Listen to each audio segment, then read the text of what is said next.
السلام علیکم ورحمۃ اللہ وبرکاتہ.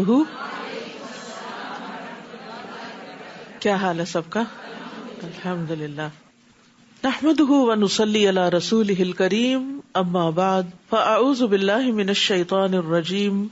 بسم اللہ الرحمن الرحیم. رب اشرح لی صدری ویسر لی امری واحلل عقدۃ من لسانی یفقہوا قولی. اللہ سبحانہ تعالیٰ نے کچھ نعمتیں دنیا میں بنائی ہیں اور کچھ نعمتیں آخرت کے لیے رکھی ہیں، لیکن دنیا کی کوئی نعمت آخرت کی نعمت کی طرح نہیں ہے سوائے علم کے، ایمان کے.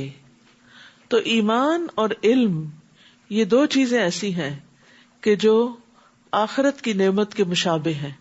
یعنی انسان کے اندر جب ایمان آتا ہے اور ایمان جاگتا ہے تو دل کو جو حلاوت محسوس ہوتی ہے، جو خوشی محسوس ہوتی ہے، وہ خوشی انسان جنت میں بھی محسوس کرے گا اور اس ایمان کی وجہ سے محسوس کرے گا. اور اس کے علاوہ علم حاصل کرنے کے بعد جب انسان کے اندھیرے دور ہوتے ہیں، اس کو روشنی ملتی ہے، اس کے اندر اللہ سبحانہ تعالیٰ کی معرفت بڑھتی ہے، تو اس سے جو دل کو سکون اور قرار آتا ہے، یہ قرار اور یہ چین جنت میں بھی انسان کو نصیب ہوگا. علم دل کی زندگی ہے، علم کے بغیر دل مردہ ہے. امام ابن قیم کہتے ہیں اللہ سبحانہ تعالیٰ نے دلوں کے لیے علم کو ایسے بنایا جیسے زمین کے لیے بارش بنائی. تو جس طرح زمین کی زندگی بارش کے بغیر نہیں ہو سکتی، اسی طرح دل کی زندگی علم کے بغیر نہیں ہو سکتی. یعنی دل زندہ ہو ہی نہیں سکتا جب تک کہ انسان علم حاصل نہ کرے. 25واں پارہ. اعوذ باللہ من الشیطان الرجیم. بسم اللہ الرحمن الرحیم. الیہ یرد علم الساعة وما تخرج من ثمرات من اکمامها وما تحمل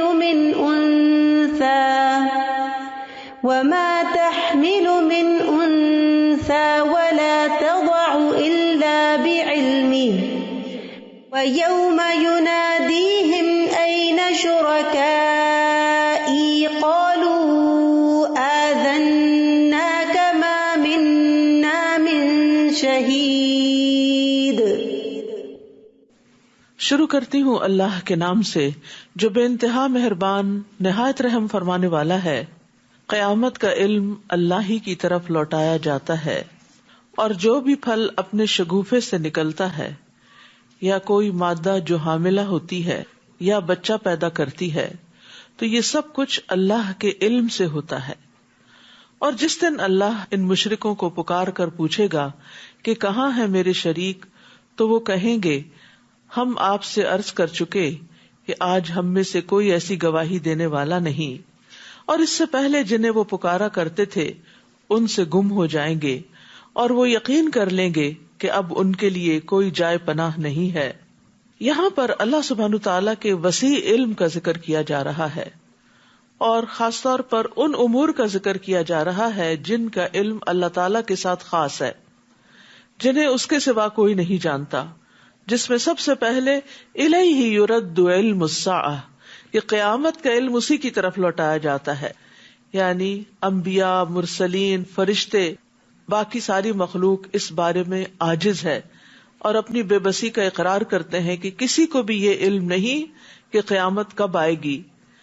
اسی طرح جو پھل شگوفوں سے نکلتے ہیں، جن میں تمام درختوں کے پھل ہیں، جو شہروں میں ہوں، جنگلوں میں ہوں، آپ کے گھر میں لگے ہوئے ہوں، تو کسی بھی درخت پر کوئی بھی پھل جب لگتا ہے، آج کل وہ اسپراؤٹ نکل رہے ہیں نا، تو کوئی بھی اس میں سے شگوفہ پھوٹتا ہے اور اس میں سے پھر آگے کوئی پھل نکلتا ہے اور پھر وہ پکتا ہے، تو یہ سب کا سب اللہ کے علم سے ہوتا ہے.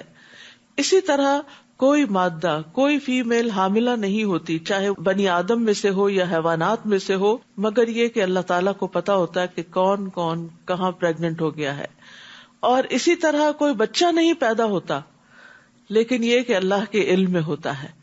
تو یہاں یہ بات کہنے کا مقصد کیا ہے کہ اللہ تعالیٰ کا علم اتنا وسیع ہے، اس کے مقابلے میں لوگوں نے اللہ کے مد مقابل جو ہستیاں قرار دے رکھی ہیں، جن کو اللہ کا شریک قرار دیتے ہیں، تو وہ سب کیا علم رکھتے ہیں؟ کچھ بھی علم نہیں رکھتے. تو جس کے پاس علم ہی نہیں ہے وہ الہ بننے کا مستحق کیسے ہو سکتا ہے؟ اور قیامت کے دن اللہ سبحانہ تعالیٰ ان کے اس جھوٹ کو ظاہر کرنے کے لیے پکارے گا اور فرمائے گا اَیْنَ شُرَکَائِی، کہاں ہے میرے وہ شریک جن کو تم میرا شریک سمجھتے تھے، ان کی عبادت کرتے تھے، ان کی وجہ سے تم اہل ایمان سے جھگڑے کیا کرتے تھے، رسولوں کو جھٹلاتے تھے، ان سے عداوت رکھتے تھے. تو وہ کیا کہیں گے؟ وہ اس وقت ان سب کا انکار کر دیں گے اور وہ کہیں گے کہ ہم آپ سے کہہ چکے کہ ہم میں سے آج کوئی بھی اس بات کی گواہی نہیں دیتا کہ کوئی بھی اللہ کے سوا اور معبود ہو سکتا ہے. لیکن دنیا میں انسان کس قدر غافل ہے، کس قدر بے خبر ہے کہ وہ اس بات کو سمجھتا نہیں. اور وہاں چونکہ انہیں یہ یقین ہو جائے گا کہ اب اللہ سے بچانے والا کوئی بھی نہیں، کہیں سے کوئی مدد نہیں ملے گی، کوئی جائے پناہ نہیں، تو اس وجہ سے وہ سب کے سب جن کو وہ اپنا کچھ سمجھتے تھے وہ ان سے گم ہو جائیں گے اور وہ یقین کر لیں گے کہ اب وہ بچ نہیں سکتے. تو یہ بات جو کل قیامت کے دن انسان کہیں گے، جس کا اقرار کریں گے، اگر انسان دنیا میں اس بات کو سمجھ جائے، اس نقطے کو سمجھ جائیں کہ اللہ کے سوا کوئی بھی نہ پناہ دے سکتا ہے اور نہ ہی عبادت کے لائق ہے اور نہ ہی ہماری کوئی مشکل آسان کر سکتا ہے اور نہ ہی ہمارے کسی کام آ سکتا ہے. لا يسأم الانسان من دعاء الخير وان مسه الشر فيئوس قنوط. انسان اپنے لیے بھلائی کی دعا کرنے سے کبھی نہیں اکتاتا، اگر اسے کوئی تکلیف پہنچ جائے تو مایوس اور نہایت نا امید ہو جاتا ہے. تو انسان کا عام طور پر حال کیا ہے کہ اٹھتے بیٹھتے اپنے لیے خیر مانگتا رہتا ہے، اپنے لیے، اپنی اولاد کے لیے، اور بھلائی کی دعا کرنے سے کبھی تھکتا نہیں. یعنی انسان کو جو کچھ بھی مل جائے وہ اس پر قناعت نہیں کرتا، بلکہ وہ کیا چاہتا ہے، اس سے آگے اور بھی ملے اور ملے اور ملے. یعنی چاہے مال ہو، چاہے اولاد ہو، چاہے جاہ و منصب ہو، چاہے دنیا کی نعمتیں ہوں. ہم سب اگر غور کریں تو اگر ہمارے 10 سال پہلے اس سے حالات کمزور تھے تو اس وقت بھی ہم مزید مانگتے تھے، اور آج اگر بہتر ہے تو آج بھی اور مانگتے ہیں.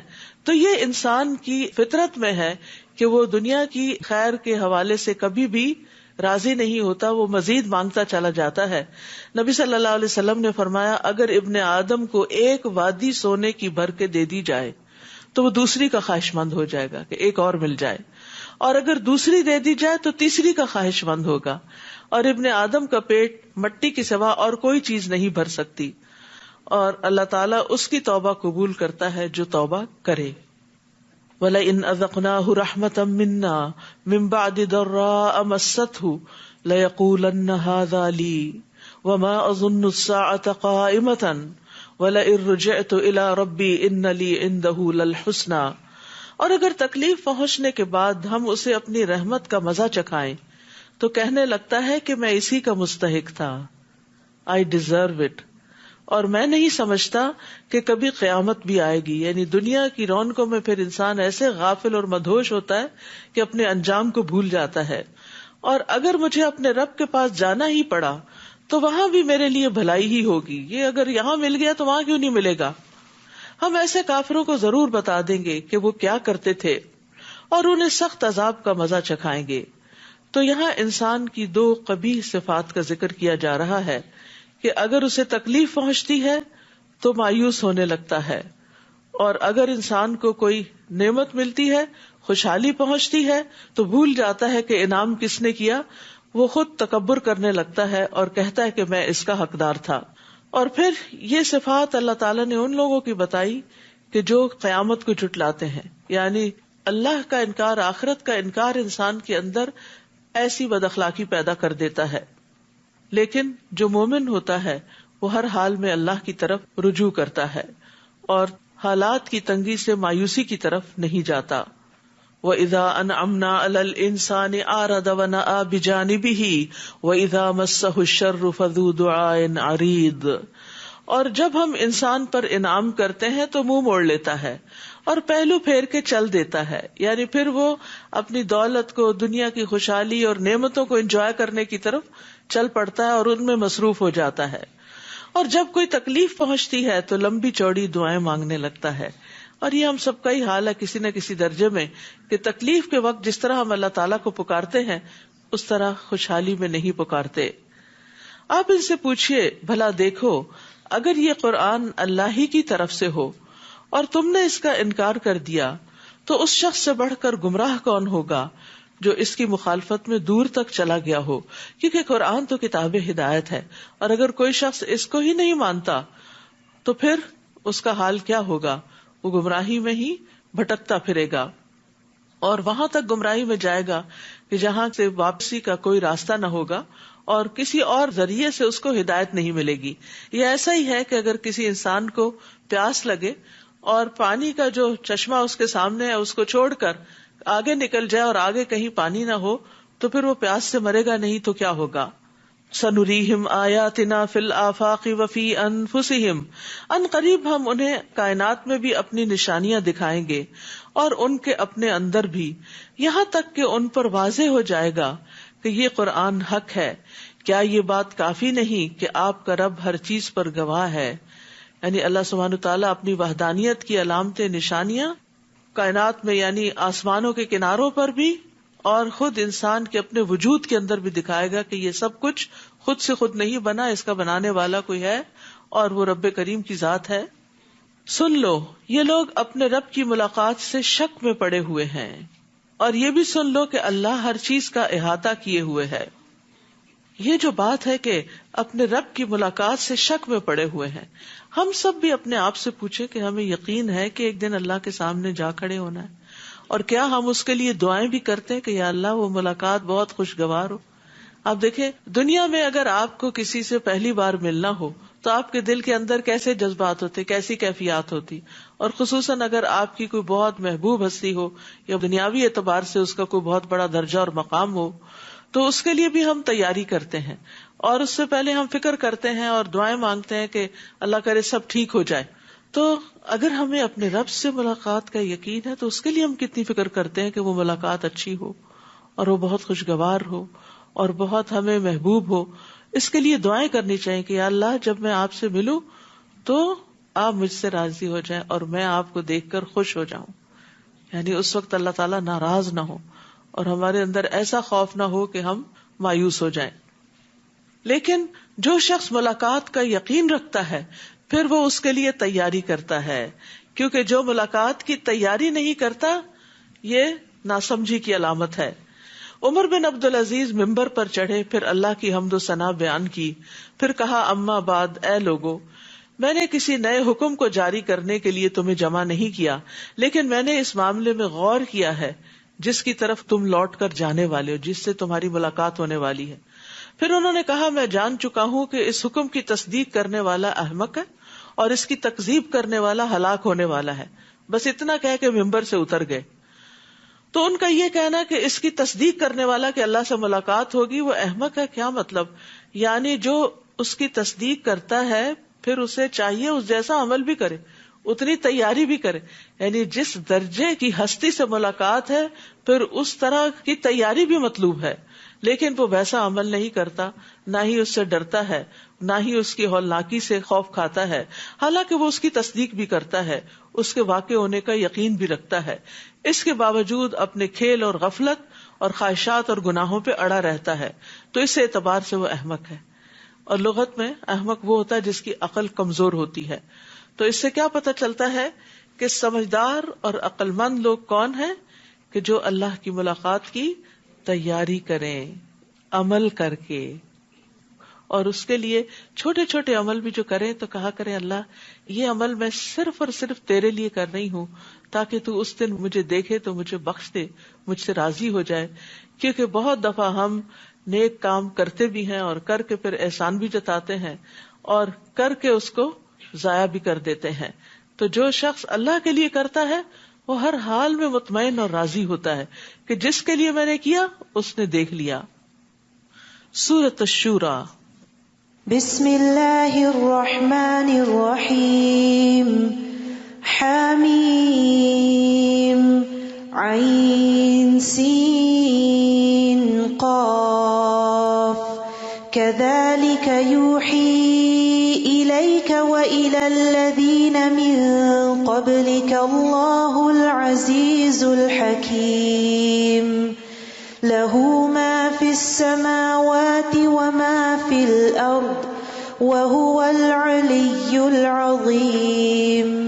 شروع کرتی ہوں اللہ کے نام سے جو بے انتہا مہربان نہایت رحم فرمانے والا ہے. حامیم عین سین قاف. اللہ جو زبردست اور حکمت والا ہے، آپ کی طرف اور آپ سے پہلے رسولوں کی طرف اسی طرح وحی کرتا رہا ہے.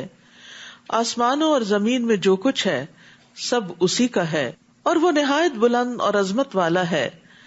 جو کچھ مشرکین کہتے ہیں قریب ہے کہ آسمان اوپر سے پھٹ پڑے اور فرشتے اپنے رب کی حمد کے ساتھ اس کی تسبیح کرتے ہیں اور زمین میں رہنے والوں کے لیے بخشش طلب کرتے رہتے ہیں. سن رکھو اللہ ہی بخشنے والا اور رحم کرنے والا ہے. اور جن لوگوں نے اللہ کے سوا سرپرست بنا رکھے ہیں اللہ ہی ان پر نگران ہے، آپ ان کے ذمہ دار نہیں. اور اسی طرح ہم نے آپ کی طرف یہ قرآن عربی زبان میں نازل کیا تاکہ آپ اہل مکہ اور اس کے گرد و پیش والوں کو ڈرائیں اور انہیں جمع ہونے کے دن سے بھی ڈرائیں جس کے واقع ہونے میں کوئی شک نہیں. اس دن ایک گروہ تو جنت میں جائے گا اور دوسرا دوزخ میں. اگر اللہ چاہتا تو انہیں ایک ہی امت رہنے دیتا، مگر جسے وہ چاہتا ہے اپنی رحمت میں داخل کرتا ہے، اور ظالموں کے لیے نہ کوئی کارساز ہوگا نہ مددگار. کیا ان لوگوں نے اللہ کے سوا دوسروں کو اپنا کارساز بنا رکھا ہے؟ حالانکہ کارساز تو صرف اللہ ہی ہے، یعنی کام بنانے والا، اور وہی مردوں کو زندہ کرے گا اور وہ ہر چیز پر قادر ہے. وَمَا اخْتَلَفْتُمْ فِيهِ مِنْ شَيْءٍ فَحُكْمُهُ إِلَى اللَّهِ. اور جس بات میں بھی تم اختلاف کرتے ہو اس کا فیصلہ کرنا اللہ کا کام ہے. دنیا میں آپ دیکھیے کہ ہر موضوع اور ہر ٹاپک پر لوگوں کا باہم اختلاف ہوتا ہے، چاہے وہ ریلیجن ہو، پالیٹکس ہو، فائنانس ہو، کوئی بھی چیز ہو، تو اس میں لوگوں کے خیالات نظریات مختلف ہوتے ہیں. لیکن دین کے معاملے میں جو اختلاف ہے اس کا اصل فیصلہ تو اللہ کرے گا. اس لیے ہمیشہ انسان کے اندر یہ حرص ہونی چاہیے کہ میں صحیح دلیل کو اپنا لوں، کسی قسم کی انا پرستی کا شکار نہ ہوں، کسی طرح کی اپنی خواہش نفس کا شکار نہ ہوں، چونکہ یہ بات میری مرضی کے خلاف جاتی اس لیے اس کو چھوڑ کے کوئی اور رستہ نکالو. اصل فیصلہ اللہ کرے گا کہ صحیح کیا تھا اور کیا نہیں. وہی اللہ میرا رب ہے، میں اسی پر بھروسہ کر چکا اور اسی کی طرف رجوع کرتا ہوں، جو آسمانوں اور زمین کو پیدا کرنے والا ہے، جس نے تمہارے لیے تمہاری اپنی جنس سے بھی جوڑے بنا دیے اور چوپایوں کے بھی اسی طرح. وہ تمہیں زمین میں پھیلاتا ہے، کوئی چیز اس جیسی نہیں. لیس کمثلہ شیء وہو السمیع البصیر. اور وہ سب کچھ سننے والا اور دیکھنے والا ہے. جب ہم یہ کہتے ہیں کہ اس جیسی کوئی چیز ہی نہیں تو پھر اللہ سبحانہ تعالیٰ کو مخلوق پر قیاس نہیں کرنا چاہیے. اللہ تعالیٰ کے لیے ایسی مثالیں نہیں بیان کرنی چاہیے جو مخلوق کے لیے ہوتی ہیں، کیونکہ اللہ تعالیٰ مخلوق میں سے چاہے انسان ہو، جن ہو، فرشتے ہوں، شجر حجر، کوئی بھی چیز ان میں سے کسی بھی چیز کی طرح نہیں ہے. تو اس لیے اللہ سبحانہ تعالیٰ کا کوئی امیج اس طرح کا نہ قائم کرے کہ جو کسی انسان یا کسی خود ساختہ چیز سے ملتا ہو. جب بھی کوئی چیز ذہن میں آپ کے، اللہ تعالیٰ ایسا نہیں ہے، وہ اس سے بہت بلند ہے، بہت عظیم ہے، بہت بہترین ہے، وہ میرے تصور میں نہیں آ سکتا. لیس کمثلہ شیء. اس کا علم، اس کی طاقت، اس کی حیات، اس کی قدرت، اس کی عظمت، اس کی حکمت، ہر چیز جو ہے وہ انسانوں سے اور دنیا میں پائی جانے والی ہر چیز سے بہت بالا ہے. لہو مقالید السماوات والارض. آسمانوں اور زمین کی کنجیاں اس کے پاس ہیں. سارے خزانوں کا مالک وہ ہے. جس کو یہ یقین ہو وہ تو مانگتے ہوئے تھکتا ہی نہیں. دنیا میں جب کسی انسان کے بارے میں آپ کو پتا چلتا ہے کہ اس کے پاس بہت کچھ ہے تو آپ کو اس سے ایک امید وابستہ ہو جاتی کہ مشکل میں یہ میری کوئی مدد کرے گا.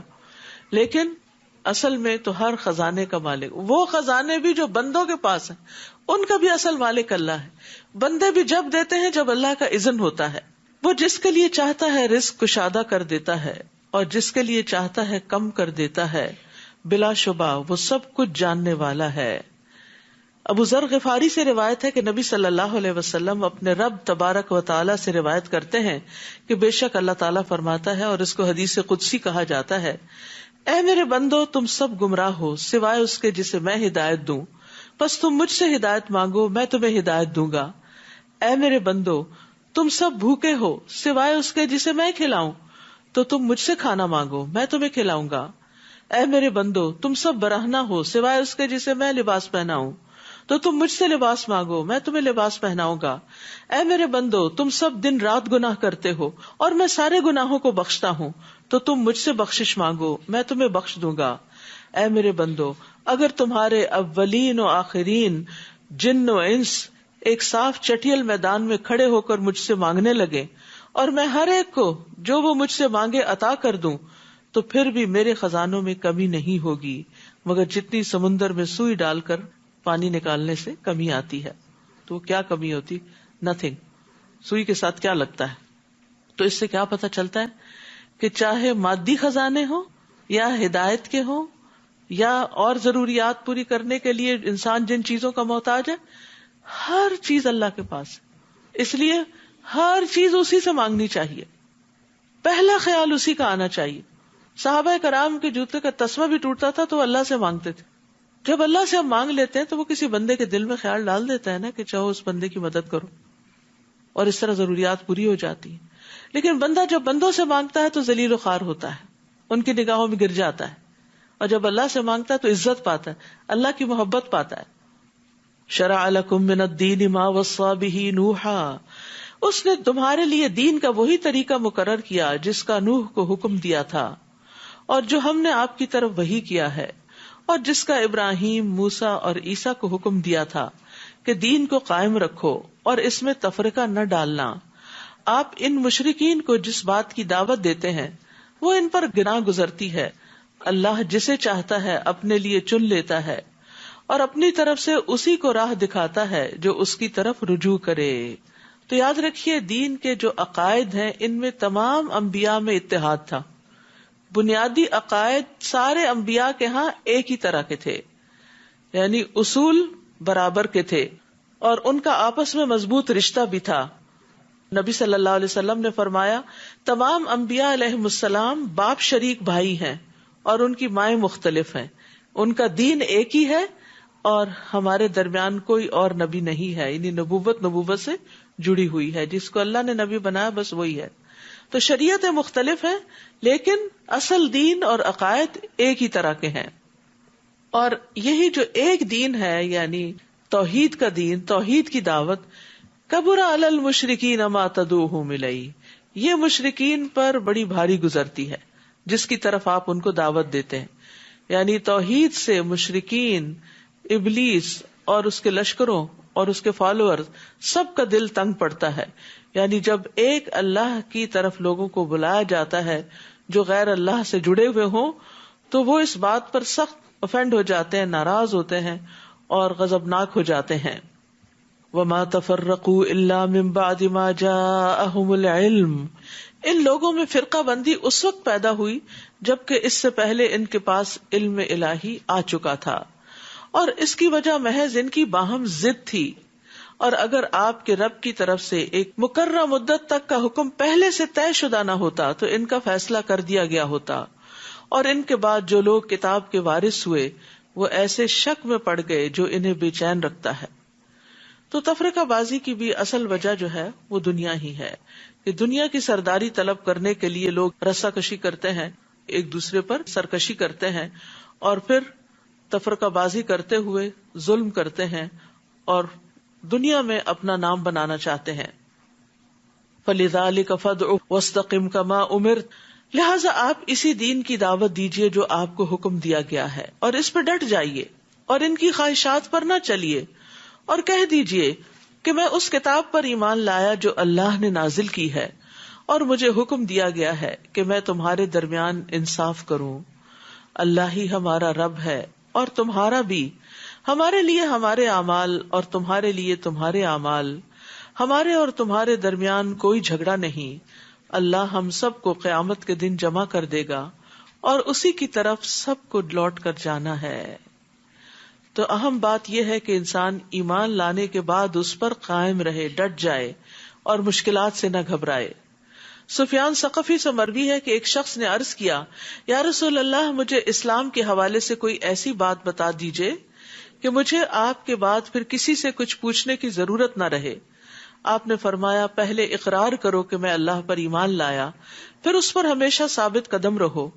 اس نے عرض کیا، میں کس چیز سے بچوں؟ آپ نے اپنی زبان کی طرف اشارہ کیا کہ زبان کو روک کے رکھو۔ تو بہرحال ایمان لانے کے بعد اہم ترین چیز کیا ہے کہ پھر اس کو مینٹین کیا جائے، اس پہ قائم رہا جائے۔ مشکلات کی وجہ سے، لوگوں کی تنقید کی وجہ سے گھبرا کر انسان پیچھے نہ ہٹے۔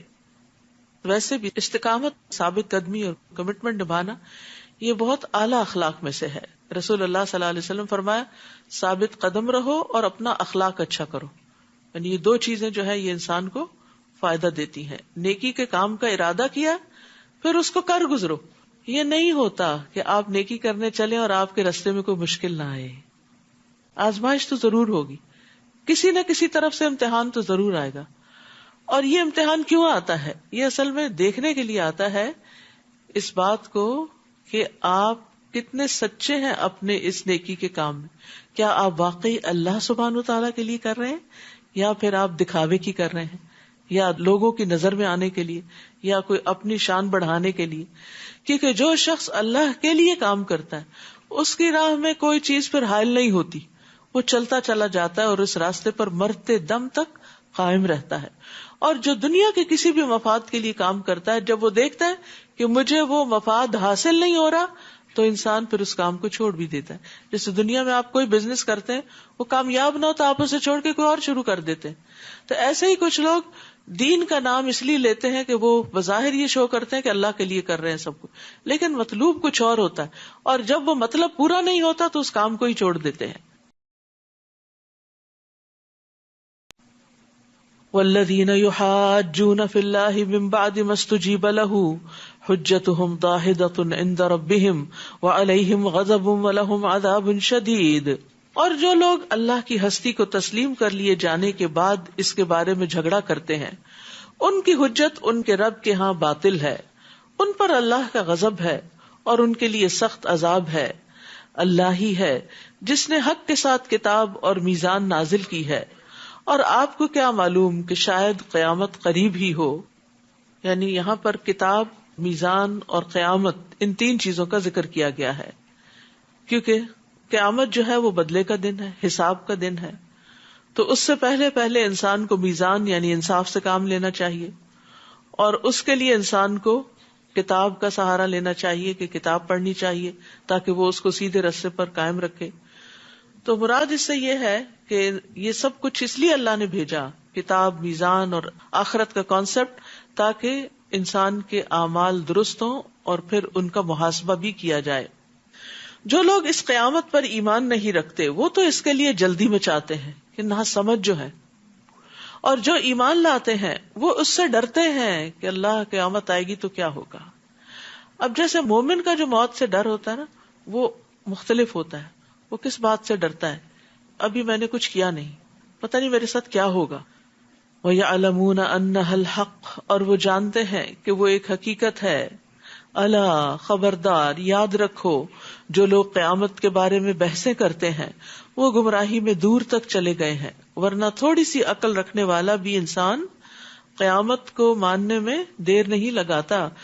بالکل ایک لاجیکل سی بات ہے کہ اس دنیا میں انسان کے اعمال کا بدلہ مل ہی نہیں سکتا، چاہے اچھے کرے یا برے کرے۔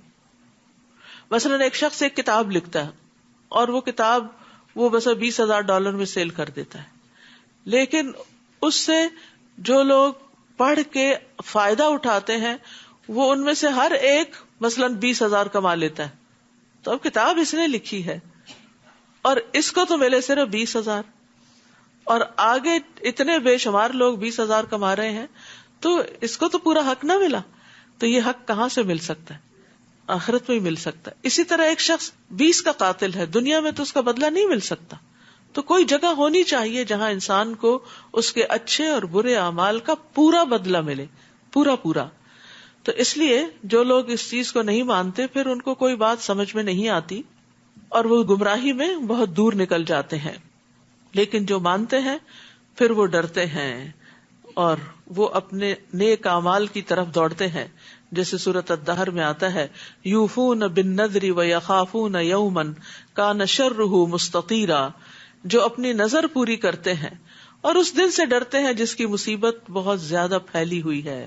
وَيُطْعِمُونَ الطَّعَامَ عَلَى حُبِّهِ مِسْكِينًا وَيَتِيمًا وَأَسِيرًا، اور وہ کھانا کھلاتے ہیں اس کی محبت میں مسکین، یتیم اور قیدی کو، اور کہتے ہیں کہ ہم تمہیں صرف اللہ کے چہرے کی خاطر کھلا رہے ہیں، تم سے کوئی بدلہ نہیں چاہتے نہ شکریہ. یقیناً ہم اپنے رب سے اس دن سے ڈرتے ہیں جو بہت منہ بنانے والا، سخت تیوری چڑھانے والا دن ہے، یعنی بہت سخت دن ہے. تو جو مومن ہوتا ہے وہ آخرت کے قائم ہونے سے اور حساب کتاب سے ڈرتا ہے، اور جو آج ڈرتا ہے کل اس کو امن ملے گا. اللہ عز و جل نے فرمایا میری عزت کی قسم مجھے، میں اپنے بندے پر 2 امن اور 2 خوف جمع نہیں کرتا. اگر میرا بندہ دنیا میں مجھ سے امن میں رہا تو اس دن خوف میں مبتلا کروں گا جس دن اپنے بندوں کو جمع کروں گا، اور اگر وہ دنیا میں مجھ سے ڈر گیا تو لوگوں کے جمع ہونے کے دن میں اسے امن عطا کروں گا. یعنی ایمان کا تقاضا یہ ہے کہ ہم سب کے اندر امید کے ساتھ ساتھ خوف بھی ہو، اور ہم سب کو قیامت کے دن کی رسوائی سے بچنے کی دعا بھی کرنی چاہیے. اللہم لا تخزنی یوم القیامہ، اللہ مجھے قیامت کے دن رسوا نہ کرنا. دنیا میں بھی انسان کو اپنی رسوائی کا بڑا ڈر ہوتا ہے، لیکن دنیا میں تو انسان کے جاننے والے چند محدود ہی ہوتے ہیں. ہوئی بھی کوئی رسوائی، کوئی بے عزتی ہوئی بھی تو چند لوگوں میں ہوگی، لیکن اس دن کی رسوائی تو پورے انسانوں کے سامنے ہوگی. اسی طرح قیامت کے دن کی تنگی سے بھی بچنے کی دعا کرنی چاہیے. اللہم انی اعوذ بک من ضیق الدنیا و ضیق یوم القیامہ، اے اللہ میں تیری پناہ مانگتا ہوں دنیا کی تنگی سے اور قیامت کے دن کی تنگی سے. جن لوگوں کو جیسے تنگ جگہوں پہ جانے کا ایک فوبیا سا ہوتا ہے نا، ان کو بھی یہ دعا پڑھنی چاہیے تاکہ ان کی گھبراہٹ دور ہو. اللہ لطیف بعبادہ یرزق من یشاء وہو القوی العزیز، اللہ بندوں پر بہت مہربان ہے، جسے جتنا چاہتا ہے رزق دیتا ہے، اور وہ طاقتور اور زبردست ہے. اللہ اللطیف ہے، اللہ اپنے بندوں پر بہت مہربان ہے. لیکن مہربانیوں کے انداز کیا ہے؟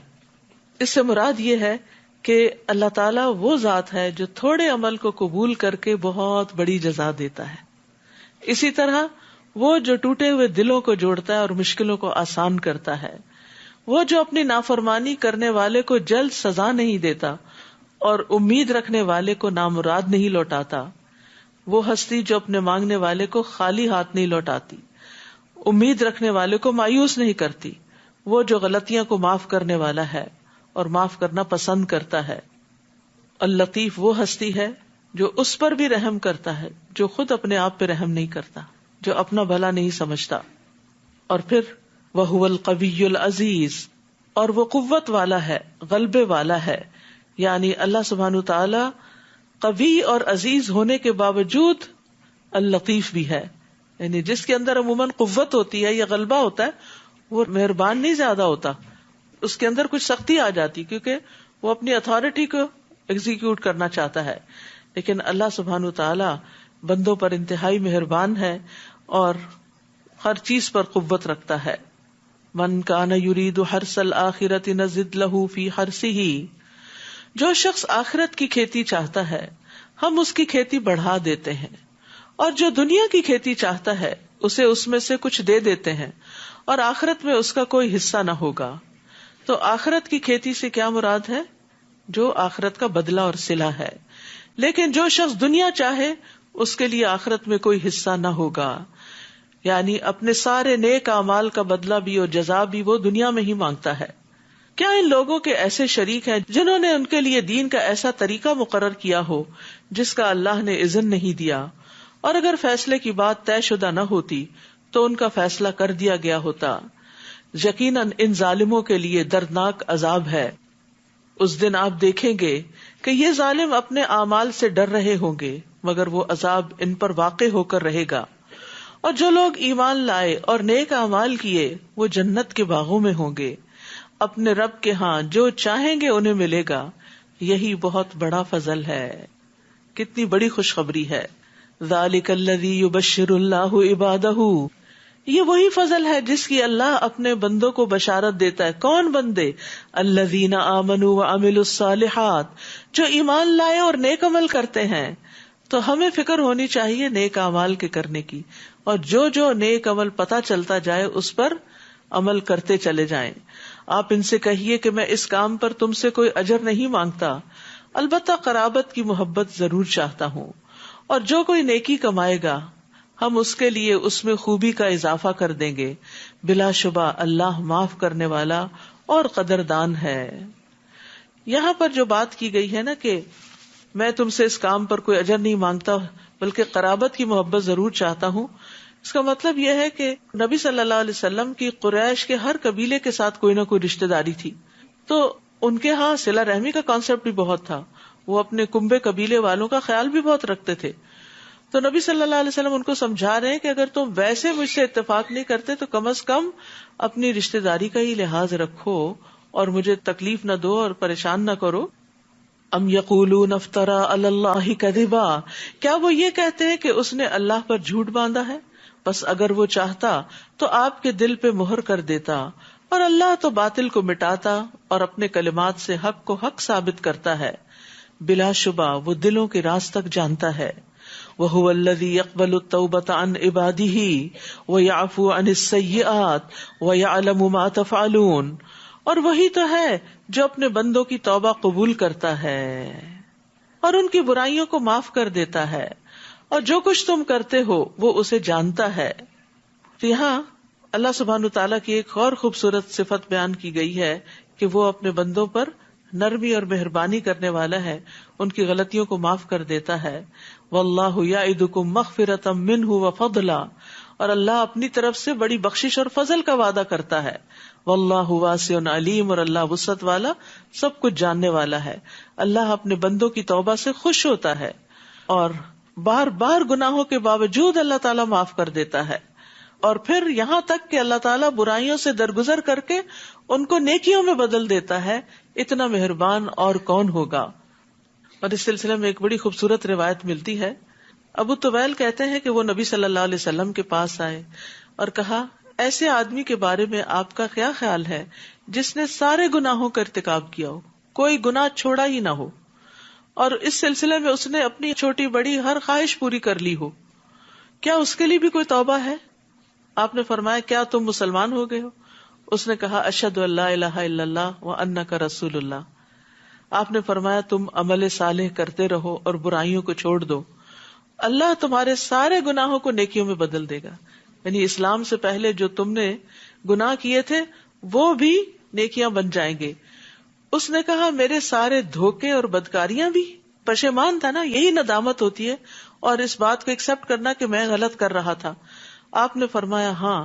پھر اس شخص نے اللہ اکبر کہا، اور جب تک وہ نظروں سے اوجھل نہ ہو گیا مسلسل تکبیر پڑھتا رہا کہ اللہ بہت بڑا ہے. تو بات یہ ہے کہ اللہ یہ دیکھتا ہے کہ آپ کی توبہ سچی کتنی ہے اور آپ اپنے گناہوں پہ شرمندہ کتنے ہیں. کیونکہ دو طرح کی توبہ ہوتی ہے نا، ایک سچے لوگوں کی توبہ ہوتی ہے اور ایک جھوٹے لوگوں کی ہوتی ہے.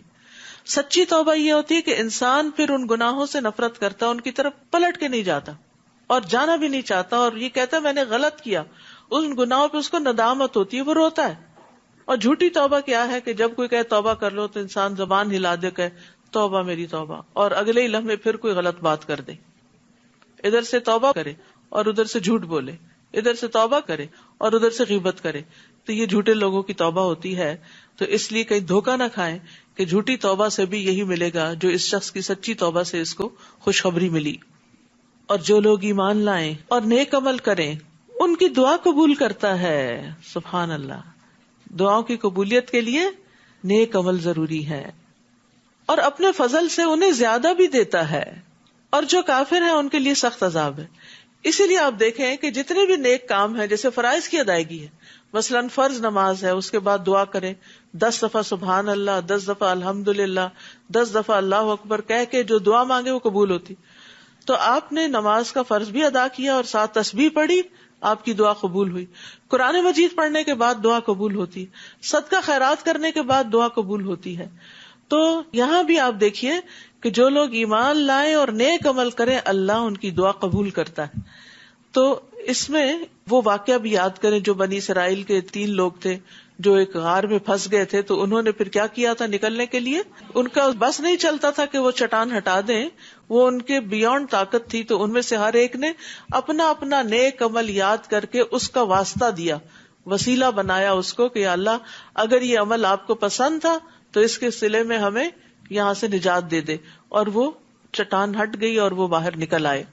تو اس لیے یہ بھی اصول یاد رکھنے کا ہے. اور جب کبھی کوئی دعا کوئی بات پوری نہ ہو تو کثرت سے استغفار کریں، درود شریف پڑھیں، دعائیں کرتے رہیں. اللہ تعالیٰ ضرور سننے والا ہے، بس مایوس نہ ہو.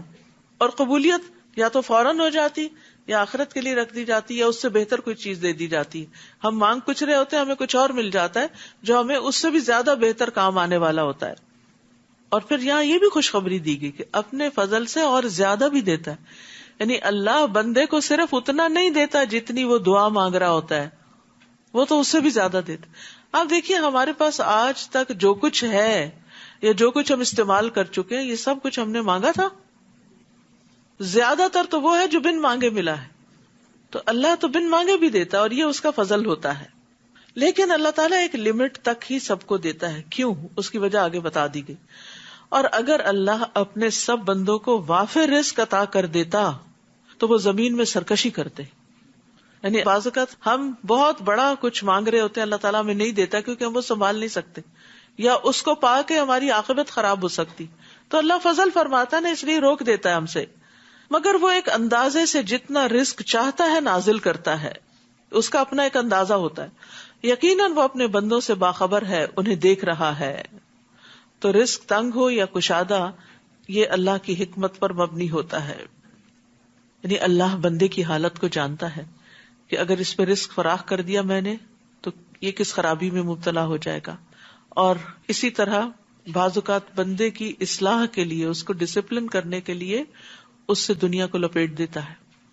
تو رزق کی تنگی نہ ذلت کا سبب ہے اور نہ رزق کی فراخی فضیلت کا سبب ہے.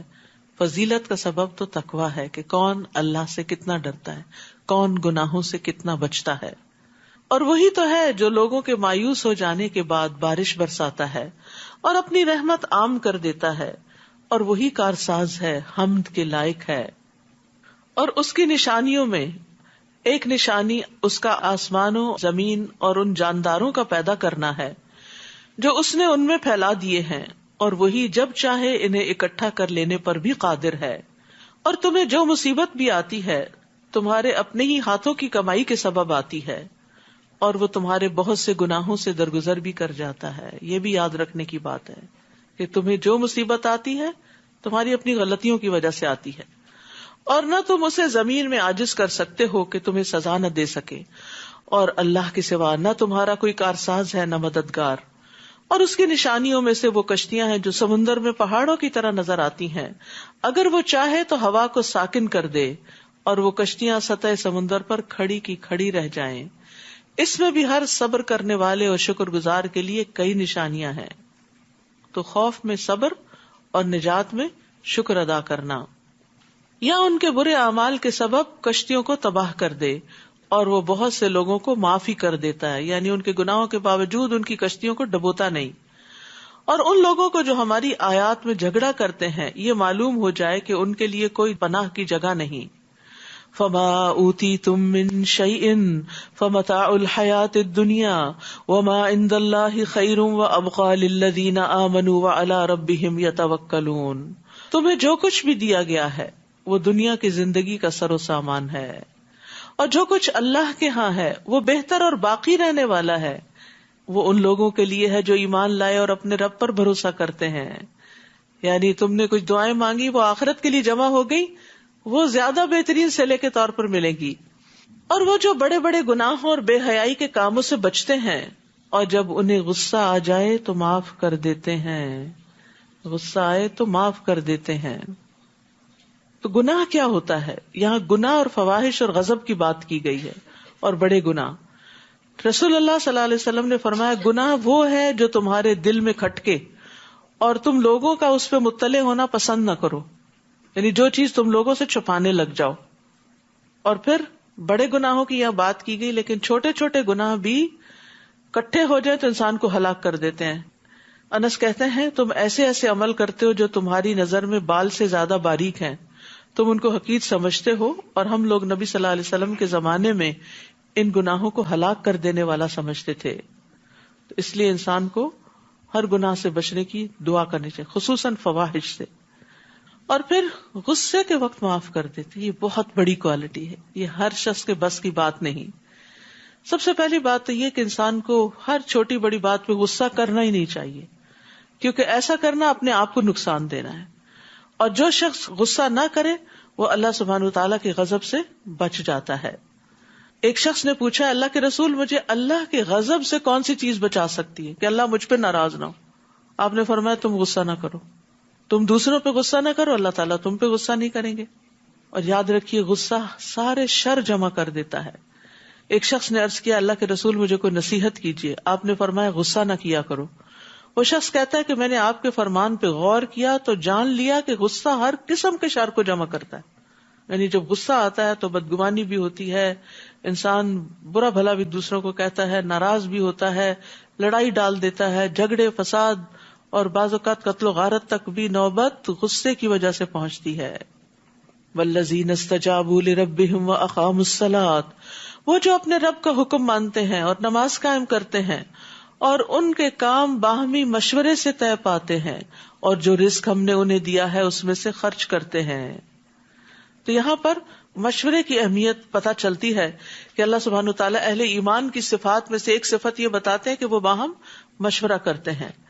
مشورہ جو ہے وہ انسان کو بہتری کی طرف لے جاتا ہے. حسن کہتے ہیں اللہ کی قسم جب کسی قوم نے مشورے کا طریقہ اختیار کیا تو جو کچھ ان کے پاس موجود ہے اس میں سے سب سے بہتر چیز کی طرف ان کی رہنمائی کی گئی، اور پھر انہوں نے اسی آیت کی تلاوت کی. خود نبی صلی اللہ علیہ وسلم کی زندگی میں ہم دیکھتے ہیں کہ آپ اپنے صحابہ سے، اپنے قریبی ساتھیوں سے مشورے کیا کرتے تھے.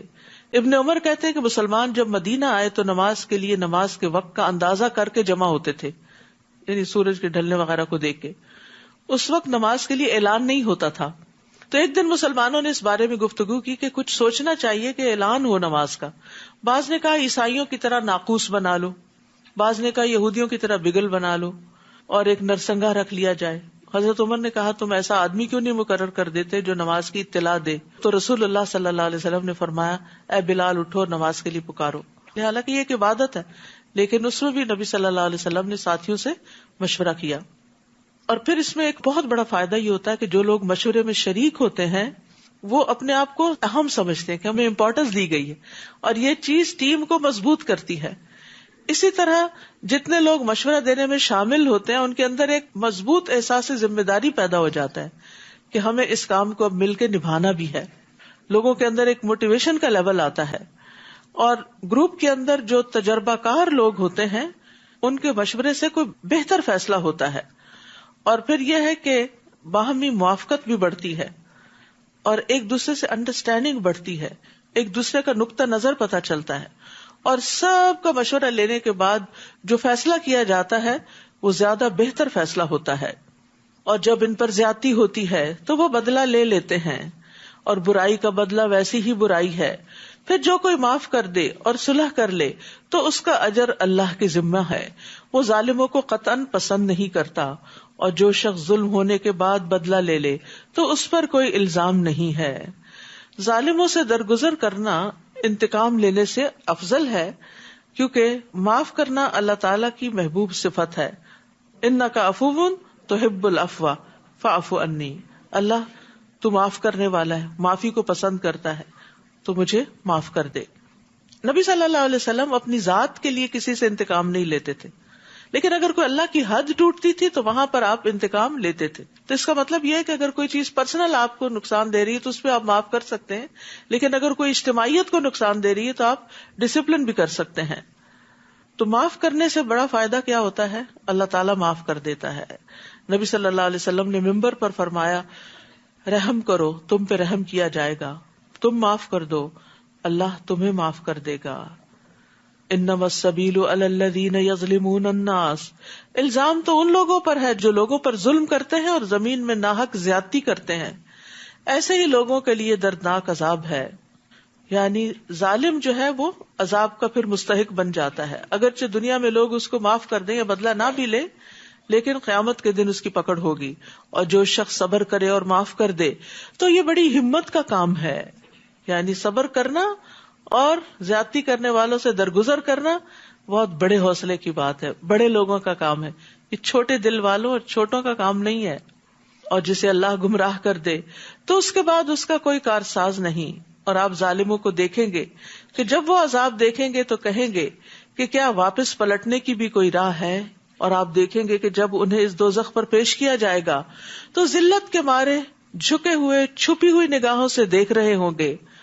اور جو لوگ ایمان لائے تھے وہ کہیں گے کہ اصل میں خسارہ اٹھانے والے وہ لوگ ہیں جنہوں نے قیامت کے دن اپنے آپ کو اور اپنے گھر والوں کو خسارے میں رکھا. سن لو، ظالم لوگ دائمی عذاب میں رہیں گے. تو اصل نقصان کیا ہے کہ انسان خود کو بھی اور اپنے اہل و عیال کو بھی قیامت کے دن خسارے میں مبتلا کر دے. اور ان کے کوئی حمایتی نہ ہوں گے جو اللہ کے مقابلے میں ان کی مدد کریں. اور جسے اللہ گمراہ کر دے اس کے لیے بچاؤ کی کوئی راہ نہیں.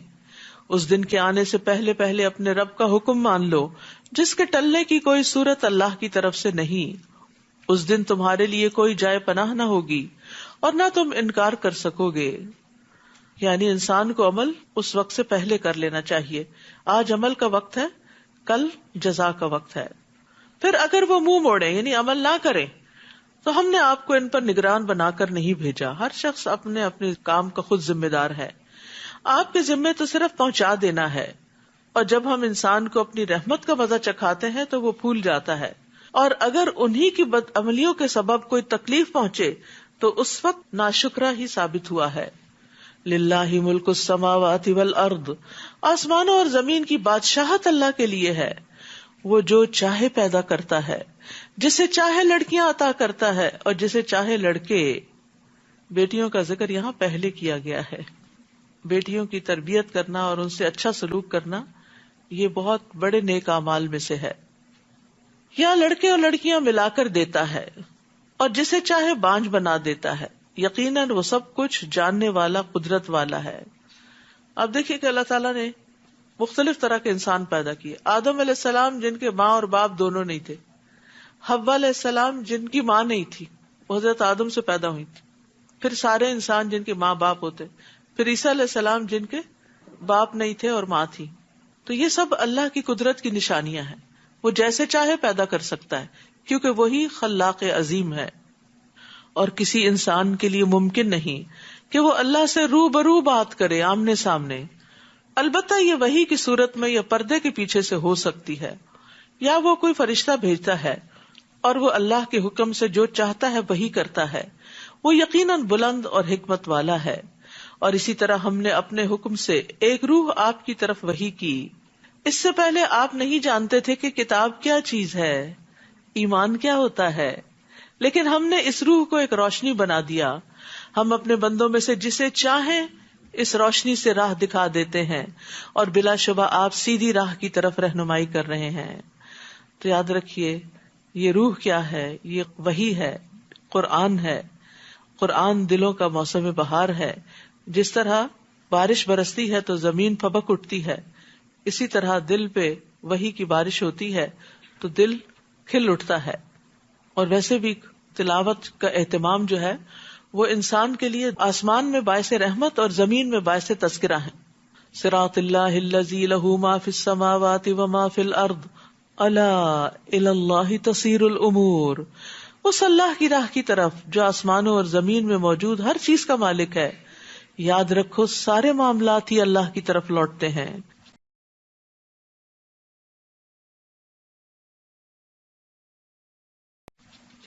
سورۃ الزخرف. بسم اللہ الرحمن الرحیم. حامیم والکتاب المبین. انا جعلناه قرآنا عربیا لعلکم تعقلون. وإنه في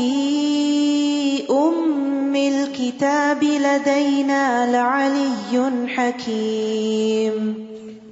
شروع کرتی ہوں اللہ کے نام سے جو بے انتہا مہربان نہایت رحم فرمانے والا ہے. حامیم. اس واضح کتاب کی قسم کہ ہم نے اسے عربی زبان کا قرآن بنایا تاکہ تم اس کو سمجھ سکو. یعنی عربی زبان میں ہی یہ قوت تھی کہ وہ اس کے مفہوم کو ادا کر سکے، کوئی اور زبان اس قابل نہ تھی. بلا شبہ یہ قرآن ام الکتاب لوح محفوظ میں درج ہے جو ہمارے پاس بڑی بلند مرتبہ اور حکمت والی کتاب ہے. تو کیا ہم تمہیں درگزر کرتے ہوئے تمہاری طرف یہ ذکر بھیجنا چھوڑ دیں صرف اس لیے کہ تم حد سے بڑھے ہوئے لوگ ہو؟ اور ہم نے پہلی قوموں میں بھی کتنے ہی رسول بھیجے، اور جب بھی ان کے پاس کوئی نبی آیا تو انہوں نے اس کا مذاق ہی اڑایا، تو ہم نے انہیں ہلاک کر دیا حالانکہ وہ ان سے زیادہ طاقتور تھے. اور پہلے لوگوں میں ایسی کئی مثالیں گزر چکی ہیں. اور اگر آپ ان سے پوچھیں کہ آسمانوں اور زمین کو کس نے پیدا کیا تو یقیناً کہیں گے کہ انہیں اللہ نے پیدا کیا جو بڑا زبردست اور سب کچھ جاننے والا ہے، جس نے تمہارے لیے زمین کو گہوارہ بنایا اور اس میں تمہارے لیے راستے بنا دیے تاکہ تم اپنی منزل تک پہنچنے کے لیے راہ پا سکو، اور جس نے ایک خاص مقدار میں آسمان سے پانی اتارا، پھر ہم نے اس سے مردہ زمین کو زندہ کر دیا. اس طرح تم بھی زمین سے نکالے جاؤ گے، یعنی قیامت آئے گی تو زمین سے اسی طرح تم بھی پیدا ہو جاؤ گے. اور جس نے تمام مخلوق کے جوڑے بنائے، نیز تمہارے لیے کشتیاں اور چوپائے بنائے جن پر تم سوار ہوتے ہو تاکہ تم ان کی پشت پر جم کر بیٹھ سکو. پھر جب اس پر ٹھیک طرح بیٹھ جاؤ تو اپنے رب کا احسان یاد کرو اور کہو پاک ہے وہ ذات جس نے ہمارے لیے اسے مطیع کر دیا اور ہم تو اسے قابو میں نہ لا سکتے تھے، اور بلا شبہ ہم اپنے رب کی طرف لوٹنے والے ہیں. تو سواری پر بیٹھ کر یہ دعا پڑھی جاتی ہے، سبحان الذی سخر لنا ھذا وما كنا له مقرنین وانا الی ربنا لمنقلبون. نبی صلی اللہ علیہ وسلم جب سواری پہ بیٹھتے تھے تو بسم اللہ پڑھتے، پھر الحمدللہ کہتے، پھر سبحان الذی سخر لنا پڑھتے، پھر سبحانک انی ظلمت نفسی فاغفر لی فانہ لا یغفر الذنوب الا انت. اور پھر یہ ہے کہ انسان جس بھی وجہ سے سفر کے لیے نکلے اس سفر میں اپنے رب کو یاد کرتا رہے. یہ نہیں کہ صرف سواری پہ بیٹھتے ہوئے سواری کے دوران بھی، بلکہ آپ اپنے بہت سے اذکار جو ہیں جو دن کے آپ نے باندھی ہوئی ہیں تسبیحات، وہ سفر میں روزانہ کے رائڈ میں آتے جاتے ان کو مکمل کر سکتے ہیں. اور ان لوگوں نے اللہ کے بندوں میں سے بعض کو اس کا حصہ بنا ڈالا، جز بنا ڈالا. بلا شبہ انسان صریح احسان فراموش ہے. کیا اس نے اپنی مخلوق میں سے اپنے لیے بیٹیاں پسند کی اور تمہیں بیٹوں سے نوازا؟ اور جب ان میں سے کسی کو وہ خوشخبری دی جائے جسے یہ رحمان سے منسوب کرتے ہیں، یعنی لڑکی کی، تو اس کا چہرہ سیاہ پڑ جاتا ہے اور وہ غم سے بھر جاتا ہے. کیا اللہ کے لیے وہ اولاد ہے جو زیور میں پرورش پاتی ہے اور بحث اور حجت میں اپنا مدعا بھی واضح نہیں کر سکتی؟ اور ان لوگوں نے فرشتوں کو جو رحمان کے بندے ہیں عورتیں قرار دے دیا. کیا یہ ان کی پیدائش کے وقت موجود تھے؟ ان کی ایسی شہادت ضرور لکھی جائے گی اور ان سے باز پرس بھی ہوگی. جسے پہلے میں نے عرض کیا تھا نا کہ اہل عرب کا عقیدہ یہ تھا کہ اللہ سبحانہ تعالیٰ نے جنوں کے ساتھ رشتہ ازدواج قائم کیا اور پھر ان سے بیٹیاں پیدا ہوئی، نعوذ باللہ، فرشتوں کی شکل میں. اور کہتے ہیں کہ اگر رحمان چاہتا تو ہم ان کی عبادت نہ کرتے. انہیں اس مشیت الہی کا کچھ علم نہیں، یہ محض اٹکلیں دوڑا رہے ہیں. کیا ہم نے انہیں اس سے پہلے کوئی کتاب دی تھی جسے وہ مضبوطی سے تھامنے والے ہیں؟ نہیں، بلکہ وہ یہ کہتے ہیں کہ ہم نے اپنے آباء و اجداد کو ایک طریقے پر پایا اور ہم انہی کے نقش قدم پر چل رہے ہیں. اور اسی طرح ہم نے کسی بستی میں جو بھی ڈرانے والا بھیجا تو اس بستی کے خوشحال لوگوں نے یہی کہا کہ ہم نے اپنے آباء و اجداد کو ایک طریقے پر پایا اور ہم ان کے نقش قدم کی پیروی کر رہے ہیں. وہی بات ہر قوم نے یہی بات دہرائی، ان کے پاس اس کے سوا کوئی دلیل بھی نہیں تھی اپنی غلط کاریوں کی. اس پر نبی نے کہا، خواہ میں تمہارے پاس اس سے زیادہ صحیح راستہ لے کر آؤں جس پر تم نے اپنے باپ دادا کو پایا، تب بھی تم انہی کی پیروی کرو گے. وہ کہنے لگے، جو پیغام دے کر تمہیں بھیجا گیا ہے ہم اس کے انکاری ہیں، چنانچہ ہم نے ان سے بدلہ لے لیا، تو دیکھ لو کہ جھٹلانے والوں کا انجام کیا ہوا. وَإِذْ قَالَ إِبْرَاهِيمُ لِأَبِيهِ وَقَوْمِهِ إِنَّنِي بَرَاءٌ مِّمَّا تَعْبُدُونَ. اور وہ وقت یاد کرو جب ابراہیم نے اپنے باپ اور اپنی قوم سے کہا، جن کی تم بندگی کرتے ہو میں ان سے قطعاً بیزار ہوں. میں تو صرف اس کی بندگی کرتا ہوں جس نے مجھے پیدا کیا اور وہی مجھے راہ دکھائے گا. اور ابراہیم یہی بات اپنی اولاد میں پیچھے چھوڑ گئے تاکہ وہ اس کی طرف رجوع کریں. بلکہ میں نے انہیں اور ان کے آباء و اجداد کو زندگی سے فائدہ اٹھانے کا موقع دیا، یہاں تک کہ ان کے پاس حق اور کھول کر بیان کرنے والا رسول آ گیا. اور جب ان کے پاس حق آ گیا تو کہنے لگے یہ تو جادو ہے اور ہم اسے قطعاً نہیں مانتے. نیز یہ کفار مکہ یہ بھی کہتے ہیں کہ یہ قرآن 2 شہروں میں سے کسی بڑے آدمی پر کیوں نہ نازل کیا گیا.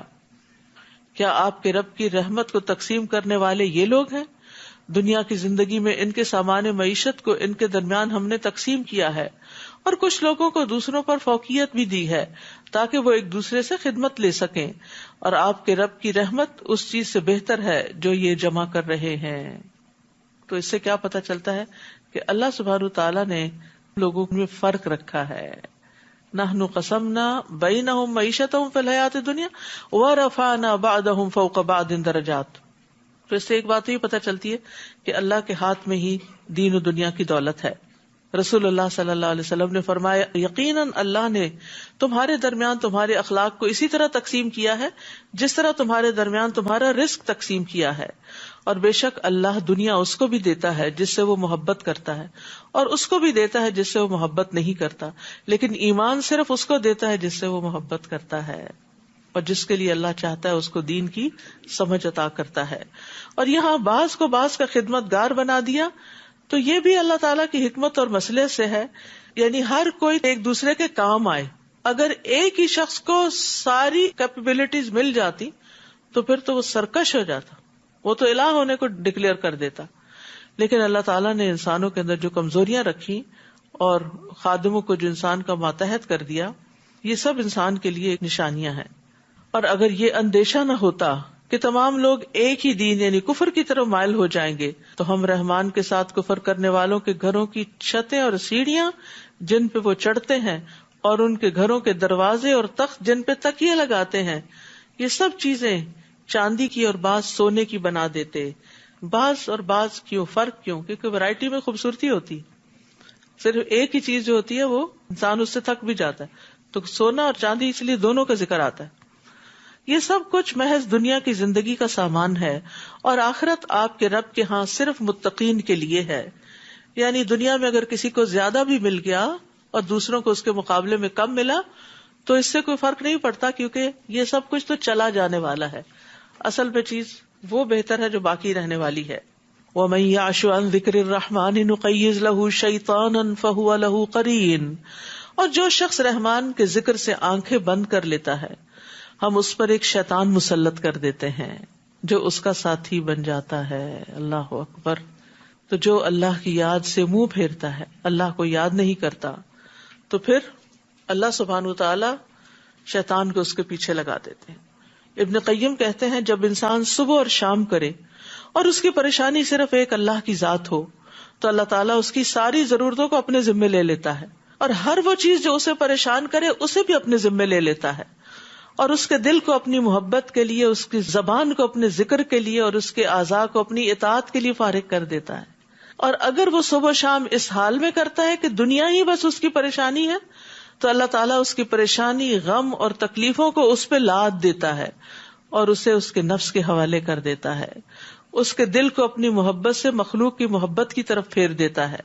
اس کی زبان کو اپنے ذکر سے ہٹا کر لوگوں کے ذکر کی طرف لگا دیتا ہے. اس کے اعضاء کو اپنی اطاعت سے ہٹا کر لوگوں کی خدمت میں لگا دیتا ہے.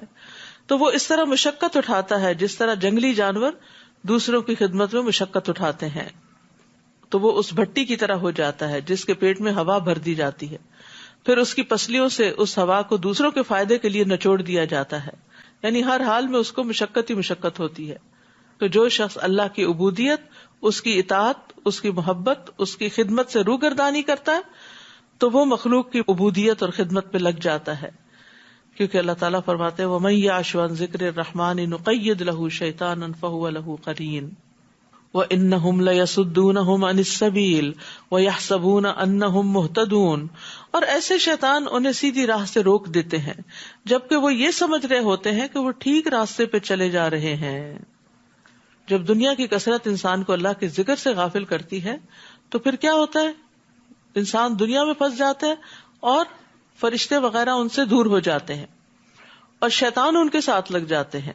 یہ یاد رکھیے, جو اللہ کی یاد سے صبح کا آغاز کرتا ہے تو فرشتے بھی اس کے مددگار ہو جاتے ہیں, اللہ کی مدد آتی ہے اس کے لیے, اس کے کام آسان ہو جاتے ہیں. اور اس کے برعکس جو دنیا کی طرف جانے والا ہوتا ہے, غافل ہوتا ہے, تو وہ برائیوں کی طرف مائل ہو جاتا ہے. قرآن مجید میں آتا ہے فَاذْكُرُونِي أَذْكُرْكُمْ, تم مجھے یاد کرو میں تمہیں یاد کروں گا. حدیث میں آتا ہے میں اپنے بندے کے ساتھ ہوتا ہوں اس وقت تک جب بھی وہ مجھے یاد کرتا ہے اور میری یاد میں اپنے ہونٹ ہلاتا ہے. اور جب لوگ مل کے اللہ کا ذکر کرتے ہیں تو فرشتے انہیں گھیر لیتے ہیں, رحمت ان کو ڈھانپ لیتی ہے, سکینت ان پہ نازل ہوتی ہے, اور اللہ اپنے پاس والوں میں ان کا ذکر فرماتا ہے. اور شیطان کے حملے سے بچاؤ کا ذریعہ ذکر ہی ہے, یعنی غفلت شیطان کو مسلط کر دیتی ہے اور ذکر کرنا شیطان کو دور کر دیتا ہے یا آنے نہیں دیتا اپنی طرف. حتی اذا جاءنا قال یا لیت بینی و بینک بعد المشرقین فبئس القرین, حتیٰ کہ جب وہ ہمارے پاس آئے گا تو اپنے ساتھی سے کہے گا کاش میرے اور تمہارے درمیان مشرق و مغرب کی دوری ہوتی. I wish I didn't meet you, I didn't see you. تو بہت ہی برا ساتھی نکلا. کیونکہ بعض اوقات انسان دنیا میں بھی کچھ لوگوں سے ملنے کے بعد بڑا پچھتاتا ہے کہ میں تو سیدھے راستے پہ جا رہا تھا اور فلاں کی دوستی نے مجھے اس راستے سے بھٹکا دیا. تو اس لیے انسان کو ہمیشہ یہ دیکھنا چاہیے کہ اس کا زیادہ تر وقت اٹھنے بیٹھنے میں کس کے ساتھ گزرتا ہے. اور انہیں کہا جائے گا جب تم ظلم کر چکے ہو تو آج تمہیں ایسی گفتگو کچھ نفع نہیں دے سکتی, تم سب عذاب میں برابر کے شریک ہو. کیا آپ بہروں کو سنا سکتے ہیں یا اندھوں کو, اور ایسے لوگوں کو جو سری گمراہی میں پڑے ہوئے ہوں ہدایت دے سکتے ہیں؟ خواہ ہم آپ کو دنیا سے اٹھا لیں, ہم ان سے بہرحال انتقام لیں گے, یا جس عذاب کا ہم نے ان سے وعدہ کر رکھا ہے وہ آپ کو بھی دکھا دیں, ہم ہر طرح ان پر پوری قدرت رکھتے ہیں. آپ بس اس کتاب کو مضبوطی سے تھامیے جو آپ کی طرف وحی کی گئی ہے, آپ یقیناً سیدھی راہ پر ہیں, اور یہ کتاب بلا شبہ آپ کے لیے اور آپ کی قوم کے لیے نصیحت ہے, اور جلد ہی تم سے اس کے متعلق پوچھا جائے گا. اور ہم نے آپ سے پہلے جو رسول بھیجے تھے ان سے پوچھ لیجئے کہ آیا ہم نے رحمان کے سوا کوئی اور الہ بنائے ہیں جن کی عبادت کی جائے؟ اور ہم نے موسیٰ کو اپنی نشانیاں دے کر فرعون اور اس کے درباریوں کی طرف بھیجا, تو موسیٰ نے جا کر کہا میں رب العالمین کا رسول ہوں. پھر جب موسیٰ نے ہماری آیات ان کے سامنے پیش کی تو وہ ان کا ہنسی مذاق اڑانے لگے, اور ہم انہیں جو بھی نشانی دکھاتے وہ اپنی پہلی نشانی سے بڑھ کر ہوتی, اور ہم انہیں عذاب میں مبتلا کرتے رہے شاید کہ وہ باز آ جائیں. ہر بار یہی کہتے اے جادوگر, نعوذ باللہ, یہ موسیٰ علیہ السلام کو کہتے تیرے رب نے جو تجھ سے دعا کی قبولیت کا عہد کر رکھا ہے تو ہمارے لیے دعا کر, ہم ضرور سیدھے راستے پہ آ جائیں گے. پھر جب ہم ان سے عذاب ہٹا لیتے تو وہ فوراً اپنا عہد توڑ دیتے, وہی کچھ کرنے لگتے جس کے نہ کرنے کا انہوں نے وعدہ کیا تھا. اور فرعون نے ایک دفعہ اپنی قوم کے درمیان پکار کر کہا اے میری قوم, کیا یہ مصر کی بادشاہت میری نہیں, اور یہ نہریں بھی جو میرے نیچے بہ رہی, کیا تمہیں نظر نہیں آتا؟ بھلا میں بہتر ہوں یا یہ شخص جو ایک ذلیل آدمی ہے اور بات بھی صاف طور پہ نہیں کر سکتا؟ اگر یہ رسول ہے تو اس پر سونے کے کنگن کیوں نہیں اتارے گئے, یا اس کے ساتھ فرشتے مل کر کیوں نہیں آئے؟ اس طرح اس نے اپنی قوم کو ہلکا کر دیا اور وہ اس کی بات مان گئے, وہ تو تھے ہی نافرمان لوگ. پھر جب انہوں نے ہمیں غصہ دلایا تو ہم نے ان سے انتقام لیا اور ان سب کو غرق کر دیا. پھر ہم نے انہیں پیچھے آنے والوں کے لیے پیش رو اور مثال بنا دیا. اور جب عیسیٰ ابن مریم کی مثال بیان کی گئی تو آپ کی قوم نے اس پر شور مچا دیا, کہنے لگے کیا ہمارے الہ اچھے ہوئے یا عیسیٰ؟ وہ آپ کے سامنے یہ مثال صرف کج بحثی کی خاطر لاتے ہیں, بلکہ یہ ہیں ہی جھگڑالو قوم. ان هو الا عبد انعمنا علیہ وجعلناہ مثلا لبنی اسرائیل, وہ تو محض ایک بندہ تھا جس پر ہم نے انعام کیا اور اسے بنی اسرائیل کے لیے اپنی قدرت کا ایک نمونہ بنا دیا. اور اگر ہم چاہتے تو تم سے فرشتے پیدا کر دیتے جو زمین میں تمہارے جانشین ہوتے, یعنی آدھی اولاد انسان ہوتی اور آدھی فرشتے ہوتے, اور پھر وہ زمین میں تمہارے جانشین ہوتے. اور وہ عیسیٰ تو قیامت کی ایک علامت ہے, لہٰذا اس کے آنے میں ہرگز شک نہ کرو اور میری پیروی کرو, یہی سیدھی راہ ہے. واتبعون ھذا صراط مستقیم, کہیں شیطان تمہیں اس راہ سے نہ روک دے, وہ تو تمہارا کھلا دشمن ہے.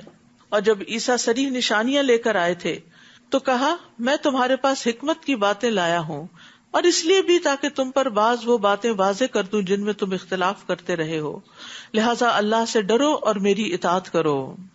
ان اللہ هو ربی وربکم فاعبدوہ ھذا صراط مستقیم، اللہ ہی میرا رب ہے اور تمہارا بھی، لہٰذا اسی کی عبادت کرو، یہی سیدھی راہ ہے۔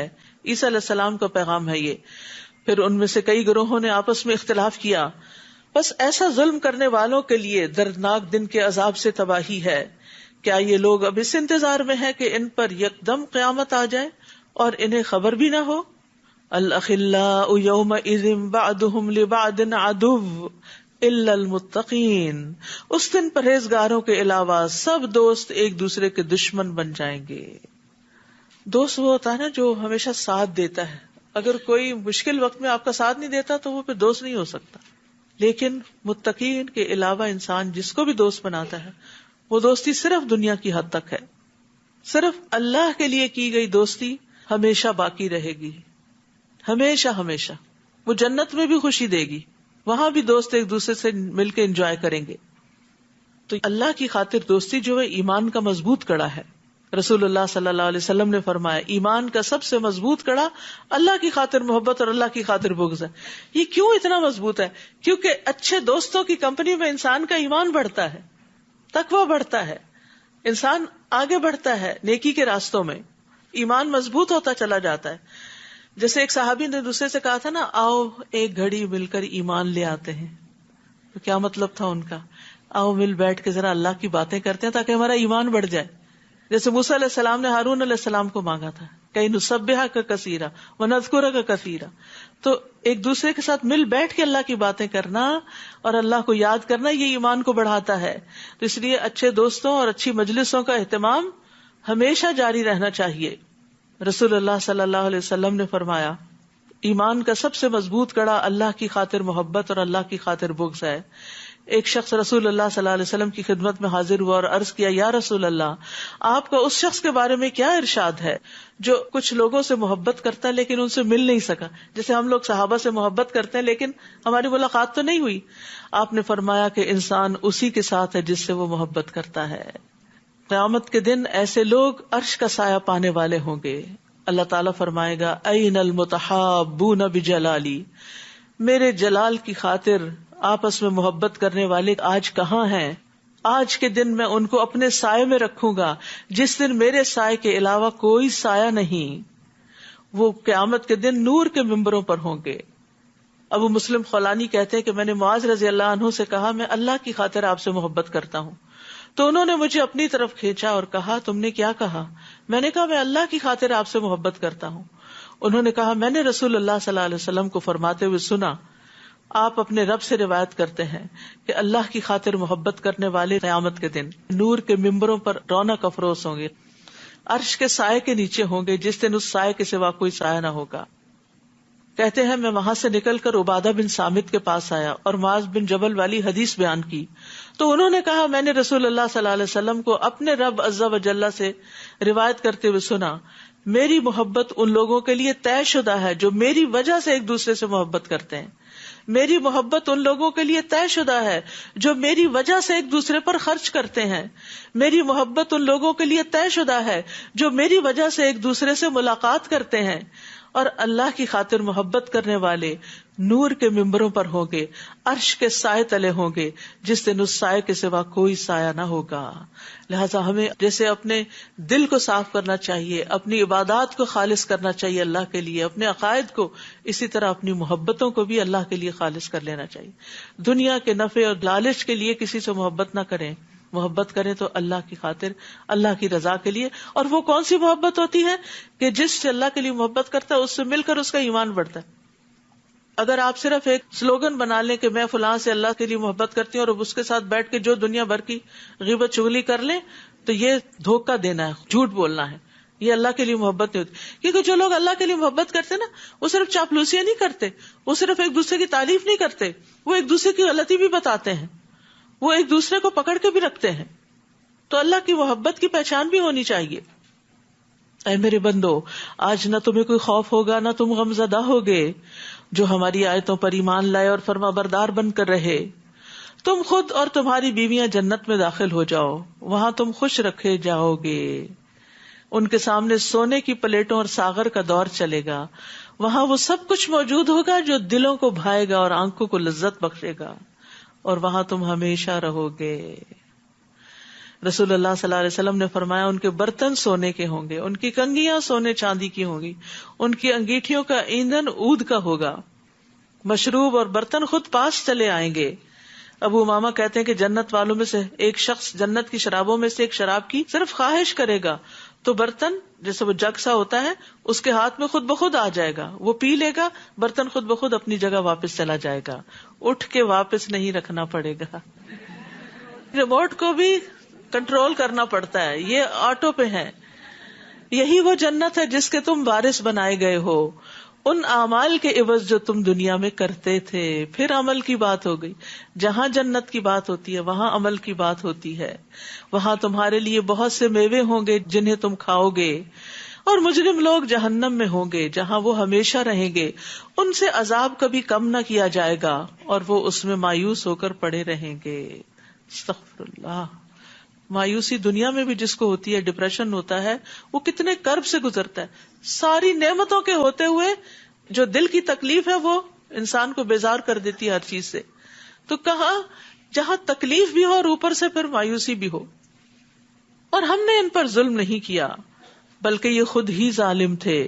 وہ پکاریں گے اے مالک، جہنم کا داروغہ، تمہارا رب ہمارا کام ہی تمام کر دے، ہمیں ختم کر دے تو اچھا ہے. وہ کہے گا تم ہمیشہ یہیں رہو گے، انکم ماکثون، کام تمام نہیں ہونے والا. ہم تمہارے پاس حق لے کر آئے تھے لیکن تم میں سے اکثر حق کو ناپسند کرتے تھے، حق تمہیں پسند نہیں تھا. ہم سب کو اپنے دلوں کا جائزہ لینا چاہیے کہ قرآن اور سنت کی باتیں پڑھ کر کیا ہمارے دل راضی ہوتے ہیں یا اندر اندر سے آبجیکشنز ہی اٹھتی رہتی ہیں کہ یہ کیوں اور یہ کیسے اور یہ بڑا مشکل. نہیں، سنتے ہی کہنا چاہیے سمعنا و اطعنا، ہم نے سنا اور ہم مانیں گے. یا ان لوگوں نے کوئی اقدام کرنے کا فیصلہ کر لیا ہے، ایسی بات ہے تو ہم بھی فیصلہ کیے دیتے ہیں. یا وہ یہ خیال کرتے ہیں کہ ہم ان کے راز مشورے سن نہیں رہے. کیوں نہیں، بلکہ ہمارے فرشتے ان کے پاس ہی لکھتے رہتے ہیں. اللہ اکبر. سب کچھ ساتھ ساتھ لکھا جا رہا ہوتا. تنہائی میں بیٹھ کے ذرا ان پہ غور کیا کیجئے، دائیں بائیں ایسے ہی امیجنیشن میں نظر ڈالا کیجئے کہ یہ اب بھی نہیں ساتھ چھوڑ رہے، یہ اب بھی لکھے جا رہے ہیں. آپ ان سے کہیے کہ اگر اللہ کا کوئی بیٹا ہوتا تو سب سے پہلے میں اس کی عبادت کرنے والا ہوتا. وہ پاک ہے، یعنی اس کا کوئی بیٹا نہیں، آسمانوں اور زمین کا مالک ہے، اس کو بیٹے کی کیا ضرورت ہے. وہ عرش کا مالک ہے، رب العرش، رب العرش عما یصفون، ان سب باتوں سے پاک ہے جو یہ لوگ بیان کرتے ہیں. آپ انہیں چھوڑیے کہ وہ اپنی فضول بحثوں اور کھیل کود میں لگے رہیں یہاں تک کہ وہ دن دیکھ لیں گے جس کا انہیں خوف دلایا جاتا ہے. وہ اللہ آسمان میں بھی الہ ہے اور زمین میں بھی وہی الہ ہے، اور وہ حکمت والا اور سب کچھ جاننے والا ہے. بابرکت ہے وہ جس کی آسمانوں اور زمین اور جو چیزیں ان کے درمیان موجود ہیں سب پر حکومت ہے، سب اس کے کنٹرول میں ہے. قیامت کا علم تو اسی کو ہے اور تم سب اسی کی طرف لوٹائے جاؤ گے. یہ لوگ اللہ کو چھوڑ کر جنہیں پکارتے ہیں وہ سفارش کا کچھ بھی اختیار نہیں رکھتے الا یہ کہ جس نے علم اور یقین کے ساتھ حق کی گواہی دی. اور اگر آپ انہیں پوچھیں کہ انہیں کس نے پیدا کیا ہے تو یقیناً کہیں گے کہ اللہ نے. پھر انہیں کہاں سے دھوکا لگ جاتا ہے. یعنی جب یہ مانتے ہیں کہ خالق اللہ ہے تو کیوں نہیں مانتے کہ مالک بھی وہی ہے اور معبود بھی وہی ہے. ایک سٹیپ اور آگے. اور قسم ہے رسول کے اس قول کی کہ اے میرے رب، اب یہ ایسے لوگ ہیں جو کبھی ایمان نہ لائیں گے. فاصفح عنہم وقل سلام فسوف یعلمون، لہٰذا ان سے درگزر کیجیے اور کہیے سلام ہو تمہیں، ان قریب انہیں سب کچھ معلوم ہو جائے گا. یہاں سلام سے مراد سلامتی بھیجنا نہیں بلکہ بائے بائے کرنا ہے، بائیکاٹ کرنا ہے.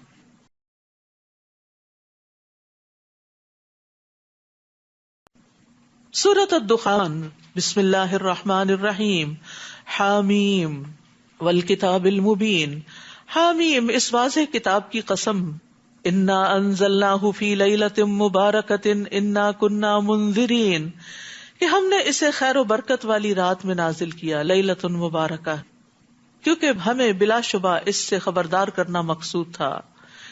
لیلۃ القدر کا دوسرا نام لیلۃ مبارکہ ہے، جو 1000 مہینوں سے افضل رات ہے. جو اس رات سے محروم رہا وہ ہر خیر سے محروم رہ گیا. یہ کون سی رات ہے؟ فیہا یفرق کل امر حکیم.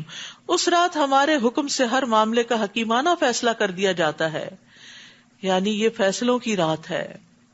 جو لوگ کہتے ہیں نا 15 شعبان کو یہ سب ہوتا ہے، تقدیر کے فیصلے نافذ ہوتے ہیں، 15 شعبان نہیں، وہ رمضان کی یہ رات ہے جس میں قرآن نازل ہوا اور جس میں یہ فیصلے اترتے ہیں. انسان کے سال بھر کے فیصلوں کا لوح محفوظ سے نقل کر کے فرشتوں کو دیا جانا ہوتا ہے، کیونکہ اللہ سبحانہ وتعالیٰ نے ہر چیز کا ایک اندازہ مقرر کر رکھا ہے. رسول اللہ صلی اللہ علیہ وسلم نے فرمایا ہر چیز تقدیر سے وابستہ ہے، یہاں تک کہ فہم و فراست بھی اور بے بسی بھی. تقدیر پر ایمان کے بغیر ایمان مکمل نہیں ہوتا.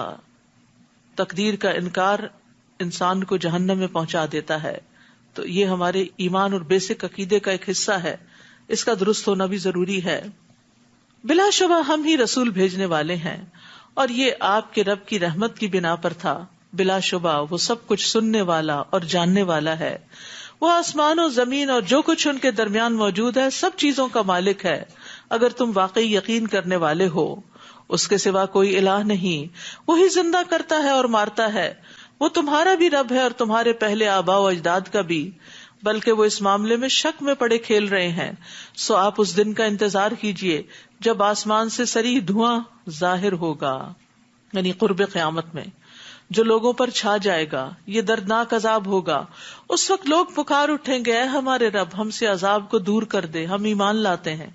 لیکن یاد رکھیے کہ جب بڑی نشانیاں ظاہر ہو جائیں گی تو ایمان لانا فائدہ نہ دے گا. اس وقت انہیں نصیحت کہاں، حالانکہ ان کے پاس کھول کر بیان کرنے والا رسول آ چکا. پھر ان لوگوں نے اس رسول سے منہ پھیر لیا اور کہنے لگے یہ تو سکھایا پڑھایا دیوانہ ہے، ہم تھوڑی مدت کے لیے عذاب ہٹا دیں گے، مگر تم لوگ پھر وہی کچھ کرو گے جو پہلے کرتے رہے. پھر جس دن ہم بڑی سخت گرفت کریں گے تو پھر انتقام لے کر رہیں گے. اشارہ ہے جنگ بدر کی طرف. اور ان سے پہلے ہم فرعون کی قوم کو آزما چکے ہیں. ان کے پاس ایک معزز رسول آیا جس نے کہا کہ اللہ کے بندوں کو میرے حوالے کر دو، میں تمہارے لیے ایک امانت دار رسول ہوں، اور یہ کہ اللہ کے مقابلے میں سرکشی نہ کرو. میں تمہارے سامنے صریح دلیل پیش کرتا ہوں، اور میں نے اپنے اور تمہارے رب کی پناہ لے لی کہ تم مجھے سنگسار کر سکو، اور اگر تم میری بات پر ایمان نہیں لاتے تو مجھ سے الگ ہو جاؤ. فدعا ربہ ان ہؤلاء قوم مجرمون. پھر موسیٰ نے اپنے رب کو پکار کر کہا کہ یہ لوگ مجرم ہیں. اللہ نے حکم دیا میرے بندوں کو رات کے وقت لے کر نکل جاؤ، یقیناً تمہارا تعاقب کیا جائے گا، اور سمندر کو کھڑے کا کھڑا چھوڑ کر پار نکل جاؤ، تمہارے بعد ان کا تمام لشکر ڈبو دیا جائے گا. کم ترکوا من جنات وعیون وزروع ومقام کریم ونعمت کانوا فیہا فاکہین. وہ کتنے ہی باغ اور چشمے چھوڑ گئے، اور کھیت اور عمدہ عمارتیں بھی، اور نعمت کے سامان بھی جن میں وہ مزے اڑاتے تھے، سب پیچھے رہ گیا. حسرت امیز انجام. اسی طرح ہوا، اور ہم نے ایک دوسری قوم کو ان کا وارث بنا دیا. پھر نہ آسمان ان پہ رویا اور نہ زمین ہی، اور نہ ہی انہیں کچھ مہلت دی گئی. یاد رکھیے جب کوئی نیک بندہ فوت ہوتا ہے تو جہاں وہ سجدے کرتا ہے، عبادت کرتا ہے، جہاں وہ ذکر کرتا ہے، وہ جگہ اس کو یاد کرتی. لیکن جب کوئی ظالم فوت ہوتا ہے تو ہر چیز شکر ادا کرتی ہے. تو قوم فرعون کا کوئی نیک عمل نہیں تھا کہ جو آسمان اور زمین والے ان کے پیچھے ان کے لیے روتے. یعنی کسی کو صدمہ ہی نہیں پہنچا. رویا کب جاتا ہے؟ جب انسان کو کوئی صدمہ پہنچتا ہے. اور بنی اسرائیل کو ہم نے رسوا کرنے والے عذاب سے نجات دی، یعنی فرعون سے. وہ حد سے بڑھنے والوں میں سے سر نکال رہا تھا. اور ہم نے بنی اسرائیل کو اپنے علم کی بنا پر جہانوں پر ترجیح دی، چن لیا انہیں، اور ہم نے انہیں ایسی نشانیاں دی جن میں صریح آزمائش تھی.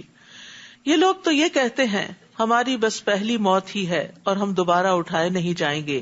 اگر تم سچے ہو تو ہمارے آباء و اجداد کو لا کر دکھاؤ. کیا یہ بہتر ہے یا قوم تبا؟ یمن کے ملوک کا تبا لقب تھا. اور اس سے پہلے کے لوگ، ہم نے ان سب کو ہلاک کر دیا کیونکہ وہ مجرم تھے.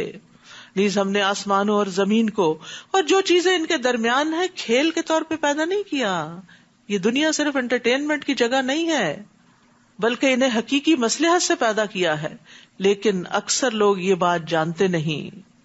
ان یوم الفصل میقاتهم اجمعین یوم لا یغنی مولا عن مولا شیئا ولا هم ینصرون، فیصلے کا دن ان سب سے وعدے کا وقت ہے جس دن کوئی دوست اپنے دوست کے کچھ کام نہ آئے گا اور نہ ہی انہیں کہیں سے کوئی مدد ملے گی مگر جس پر اللہ نے رحم کر دیا، کیونکہ وہ ہر چیز پر غالب اور رحم کرنے والا ہے۔ تو رحمان ہی رحم کرتا ہے، جس پہ چاہتا ہے کرتا ہے، یہ اس کی مشیت ہے۔ ان شجرۃ الزقوم طعام الاثیم، بے شک تھور کا درخت، زقوم کا درخت گناہگار کا کھانا ہوگا، جو پگھلے ہوئے تانبے کی طرح پیٹوں میں جوش مارے گا، ابلے گا، کھولے گا، جیسے کھولتا ہوا پانی جوش مارتا ہے۔ استغفر اللہ، یہ کیتلی ابلتی ہے نا جب، تو اس وقت دیکھا کرے۔ پھر حکم ہوگا کہ اسے پکڑ لو، پھر اسے گھسیٹتے گھسیٹتے جہنم کے درمیان تک لے جاؤ، پھر کھولتے پانی کا عذاب اس کے سر کے اوپر سے انڈیل دو، پھر اسے کہا جائے گا اب سزا چکھ، تو بڑا معزز اور شریف بنا پھرتا تھا، دنیا میں بظاہر تو بڑی چیز بنا ہوا تھا، آج دیکھو کہ تمہارا حال کیا ہوتا ہے۔ یعنی جیسا اس کا قصور تھا ویسا ہی اس کا انجام۔ جھوٹی عزت آخرت میں کوئی فائدہ نہ دے گی۔ ان المتقین فی مقام امین فی جنات وعیون، اس کے مقابلے میں پرہیزگار لوگ امن کی جگہ میں ہوں گے، باغوں اور چشموں میں۔ امن ہونا کسی بھی مقام کا اصل حسن ہے۔ وہ جگہ بڑی ہی اچھی لگتی ہے، چاہے ویسے معمولی سی ہو، جہاں انسان کو ایک سکون حاصل ہوتا ہے، جہاں وہ پیس فیل کرتا ہے، چاہے وہ ایک درخت کا سایہ ہو، چاہے وہ ایک معمولی سی مسجد ہو، چاہے وہ کوئی ذکر کا حلقہ ہو معمولی سے لوگوں کا، وہ جگہ خوبصورت ہو جاتی ہے کیونکہ وہاں امن ہوتا ہے۔ تو جنت کا بھی اصل حسن کیا ہے کہ ساری نعمتوں کے ساتھ امن، اور دنیا میں ساری نعمتیں ہوں اگر امن نہ ہو تو انسان کی پریشانی اسے نعمتوں سے فائدہ اٹھانے نہیں دیتی۔ وہاں اس جنت میں باغوں اور چشموں میں ہوں گے وہ، باریک اور گاڑھے ریشم کا لباس پہنے آمنے سامنے بیٹھے ہوں گے، فیس ٹو فیس، اور ہم انہیں بڑی بڑی آنکھوں والی اور سفید جسم والی عورتوں سے بیاہ دیں گے۔ وہاں امن اور اطمینان سے ہر قسم کے میوے طلب کریں گے، یعنی ساری ہی نعمتیں جمع ہو جائیں گی، من پسند کھانے ملیں گے، جو پھل ان پہ جھکے ہوئے ہوں گے، ان کے نزدیک ہوں گے، کبھی ختم نہیں ہوں گے۔ دنیا میں تو سیزن ختم ہو جاتا ہے نا، عمدہ قسم کے انگور آتے ہیں، پھر وہ اس کا موسم چلا جاتا ہے، آپ لاکھ کوشش کریں، پوری مارکیٹ چھان مارے، آپ کو نہیں ملیں گے۔ اسی طرح باقی بھی بہت سی چیزیں، یعنی بعض چیزیں مخصوص اوقات میں ہی دنیا میں پیدا ہوتی ہیں، آپ دوسرے وقت میں ان کو پیدا کرنے کی کوشش کریں تو وہ نہیں حاصل ہوتی، لیکن وہاں پر ہر موسم میں ہر پھل، اور پھر اتنے ہوں گے کہ جو کبھی ختم نہ ہوں گے، نہ کبھی روکے جائیں گے، اور پھر یہ کہ ایک ایک پھل کا خوشہ اتنا بڑا ہوگا کہ ختم ہونے کا نام نہ لے گا۔ رسول اللہ صلی اللہ علیہ وسلم نے فرمایا، میں نے جنت دیکھی تو اس میں سے ایک خوشہ لینا چاہا، اگر میں لے لیتا تو تم اسے اس وقت تک کھاتے رہتے جب تک دنیا موجود ہے۔ لا یذوقون فیہا الموت الا الموتۃ الاولی ووقاہم عذاب الجحیم، وہاں وہ موت کا مزہ نہیں چکھیں گے، بس پہلی موت جو دنیا میں آ چکی بس آ چکی، اور اللہ انہیں جہنم کے عذاب سے بچا لے گا۔ یہ آپ کے رب کا فضل ہوگا، یہ بہت بڑی کامیابی ہے، اصل کامیابی یہی ہے۔ فَإِنَّمَا يَسَّرْنَاهُ بِلِسَانِكَ لَعَلَّهُمْ يَتَذَكَّرُونَ، ہم نے اس قرآن کو آپ کی زبان میں آسان بنا دیا ہے تاکہ لوگ نصیحت حاصل کریں۔ یہ آسان کتاب ہے، کسی فلسفے کی کتاب کی طرح اس میں کوئی ایسی گتھیاں نہیں جو سلجھ نہ سکیں، جو آپ کو سمجھ میں نہ آئے، کوئی فارمولاز نہیں، کوئی ایسی چیزیں نہیں کہ جو آپ کی سمجھ سے بالا ہوں، صاف سمجھ میں آنے والی چیز ہے۔ سو آپ انتظار کیجئے، وہ بھی انتظار کر رہے ہیں۔ سورۃ الجاثیہ، بسم اللہ الرحمن الرحیم، حامیم تنزیل الکتاب من اللہ العزیز الحکیم۔ حامیم، یہ کتاب اللہ کی طرف سے نازل ہوئی ہے جو زبردست اور حکمت والا ہے۔ بلا شبہ آسمانوں اور زمین میں ایمان لانے والوں کے لیے کئی نشانیاں ہیں، اور خود تمہاری اور ان جانوروں کی پیدائش میں بھی جو اس نے زمین میں پھیلا رکھے ہیں، یقین کرنے والوں کے لیے نشانیاں ہیں۔ نیز رات اور دن کے بدلنے میں، اور جو اللہ نے آسمان سے رزق نازل فرمایا، پھر اس زمین کو مرنے کے بعد زندہ کر دیا، اور ہواؤں کی گردش میں ان لوگوں کے لیے بہت سی نشانیاں ہیں جو عقل سے کام لیتے ہیں. تو یہاں توحید کے دلائل دیے گئے ہیں جس میں مختلف چیزوں کی پیدائش کا ذکر ہے، آسمان کا، زمین کا، لوگوں کا، جانوروں کا، رات کا، دن کا، پھر آسمان سے بارش کے آنے کا، اور اس سے زمین کے زندہ ہونے کا، پھر ہواؤں کو چلانے کا. تو یہ سارے دلائل ہمارے سامنے ہیں تاکہ ہم اللہ کی وحدانیت پر ایمان رکھیں. یہ اللہ کی آیات ہیں جنہیں ہم آپ کو ٹھیک ٹھیک پڑھ کر سنا رہے ہیں. پھر اللہ اور اس کی آیات کے بعد آخر وہ کون سی بات ہے جس پر یہ لوگ ایمان لائیں گے؟ تباہی ہے ہر اس بہتان تراش اور گناہگار کے لیے جس کے سامنے اللہ کی آیات پڑھی جاتی ہیں اور وہ انہیں سنتا ہے، پھر از راہ تکبر اپنی بات پہ یوں اڑ جاتا ہے جیسے اس نے انہیں سنا ہی نہ ہو. ایسے شخص کو آپ دردناک عذاب کی بشارت دے دیجئے. یعنی جو قرآن سن کر اس پر ایمان نہ لائیں، اس کی باتوں پر یقین نہ کریں، پھر ان کی یہ جزا ہے. اور جب ہماری آیات میں سے کچھ معلوم کر لیتا ہے تو اسے مذاق بنا لیتا ہے. ایسے لوگوں کو ذلت کا عذاب ہوگا، پھر اس کے بعد ان کے لیے جہنم ہے. اور جو کچھ انہوں نے دنیا میں کمایا نہ تو وہ ان کے کچھ کام آئے گا اور نہ وہ جنہیں انہوں نے اللہ کے سوا کارساز بنا رکھا تھا، اور انہیں بڑا سخت عذاب ہوگا. یہ قرآن تو سراسر ہدایت ہے، اور جو لوگ اپنے رب کی آیات کے منکر ہیں ان کے لیے عذاب ہے دردناک عذاب میں سے. اللہ ہی ہے جس نے سمندر کو تمہارے تابع کر دیا تاکہ اس کے حکم سے اس میں کشتیاں چلیں، اور تم اس کا فضل تلاش کرو اور اس کے شکر گزار بنو. یعنی یہ سب کچھ اللہ نے ایک حکمت اور مصلحت کے تحت پیدا کیا. اور جو کچھ آسمانوں میں ہے یا زمین میں، سب کچھ ہی اس نے تمہارے لیے کام پر لگا رکھا ہے. غور و فکر کرنے والے لوگوں کے لیے اس میں بہت سی نشانیاں ہیں. جو لوگ ایمان لائے ہیں آپ انہیں کہہ دیجئے کہ جو لوگ اللہ کی طرف سے برے دن آنے کی توقع نہیں رکھتے ان سے درگزر کریں، تاکہ اللہ اس قوم کو اس کی کمائی کا بدلہ دے دے. جس نے کوئی اچھا عمل کیا وہ اسی کے لیے ہے، اور اگر برا کرے گا تو اسی پر ہے. پھر تم سب اپنے رب کی طرف لوٹائے جاؤ گے. ہم نے بنی اسرائیل کو کتاب، حکومت اور نبوت دی، اور انہیں پاکیزہ چیزوں سے رزق دیا، اور دنیا بھر کے لوگوں پر فضیلت دی. نیز انہیں دین کے واضح احکام دیے. پھر جو انہوں نے اختلاف کیا تو لا علمی کی بنا پر نہیں بلکہ علم آ جانے کے بعد کیا، اور اس کی وجہ ایک دوسرے پر زیادتی کرنا تھی. اور جن باتوں میں یہ اختلاف کرتے تھے قیامت کے دن آپ کا رب ان کے درمیان فیصلہ کر دے گا. پھر ہم نے آپ کے لیے دین کا ایک طریقہ مقرر کیا ہے، آپ بس اس کی پیروی کیجیے اور ان لوگوں کی خواہشات کی پیروی نہ کیجیے جو علم نہیں رکھتے. انہم لن یغنوا عنک من اللہ شیئا، یہ لوگ اللہ کے مقابلے میں آپ کے کچھ کام نہ آ سکیں گے. بلا شبہ ظالم لوگ ایک دوسرے کے ساتھی ہیں، اور پرہیزگاروں کا دوست اللہ ہے. واللہ ولی المتقین. ھذا بصائر للناس وہدی ورحمۃ لقوم یوقنون. یہ قرآن لوگوں کے لیے دلائل بصیرت کا مجموعہ ہے اور یقین رکھنے والوں کے لیے ہدایت اور رحمت ہے. تو اس سے کیا پتہ چلتا ہے کہ یقین رکھنے والا ہی دراصل قرآن سے مستفید ہو سکتا ہے.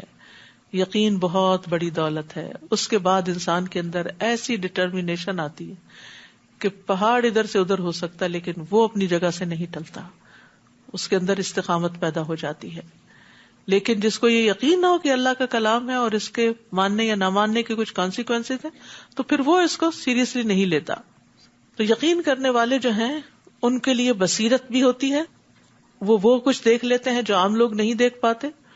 ان کے لیے ہدایت اور رحمت ہوتی ہے، اور جو لوگ یقین نہ کریں ان کے لیے تاریکی اور غم کا سبب ہے سب. ام حسب الذین اجترحوا السیئات ان نجعلهم كالذین آمنوا وعملوا الصالحات سواء محیاهم ومماتهم ساء ما يحکمون. جو لوگ بدعمالیاں کر رہے ہیں کیا وہ یہ سمجھے بیٹھے ہیں کہ ہم انہیں اور ایمان لانے والوں اور نیک عمل کرنے والوں کو ایک جیسا کر دیں گے کہ ان کا جینا اور مرنا یکساں ہوگا.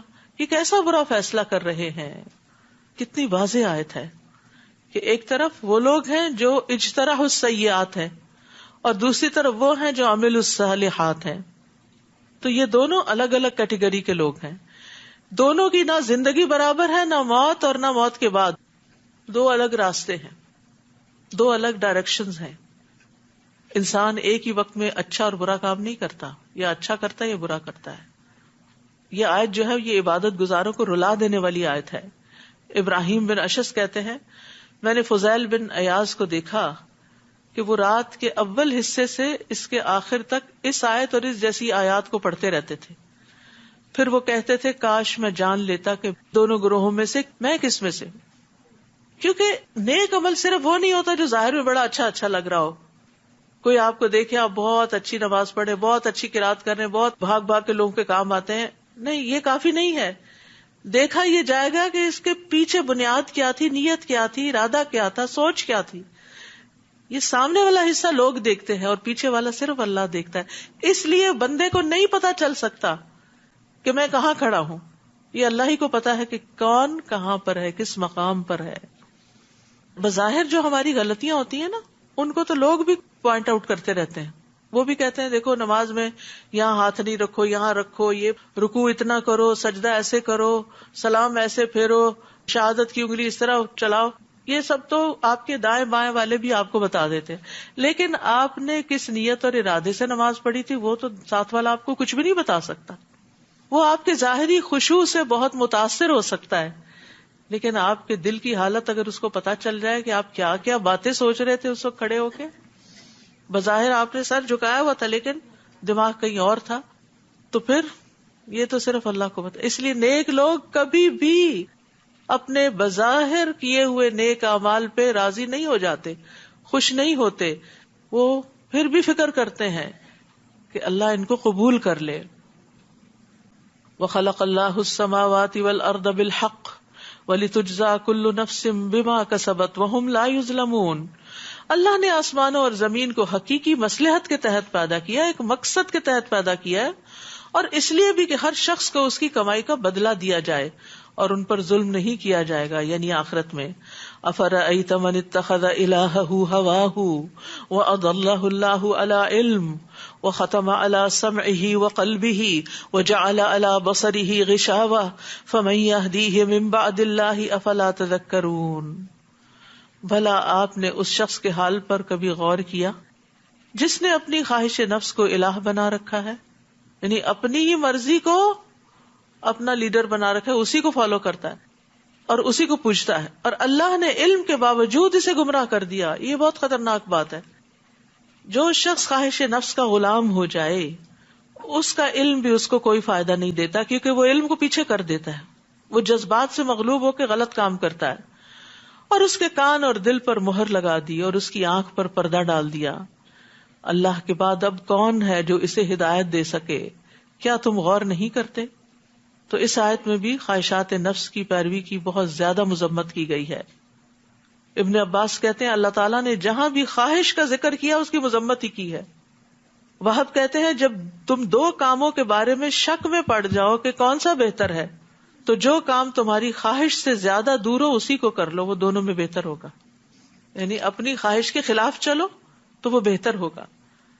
سہل تستری کہتے ہیں تمہاری خواہش تمہاری بیماری ہے, اگر تم اس کی مخالفت کرو گے تو تمہارا علاج ہو جائے گا, یعنی تمہارے اندر کی بہت سی خرابیاں دور ہو جائیں گی.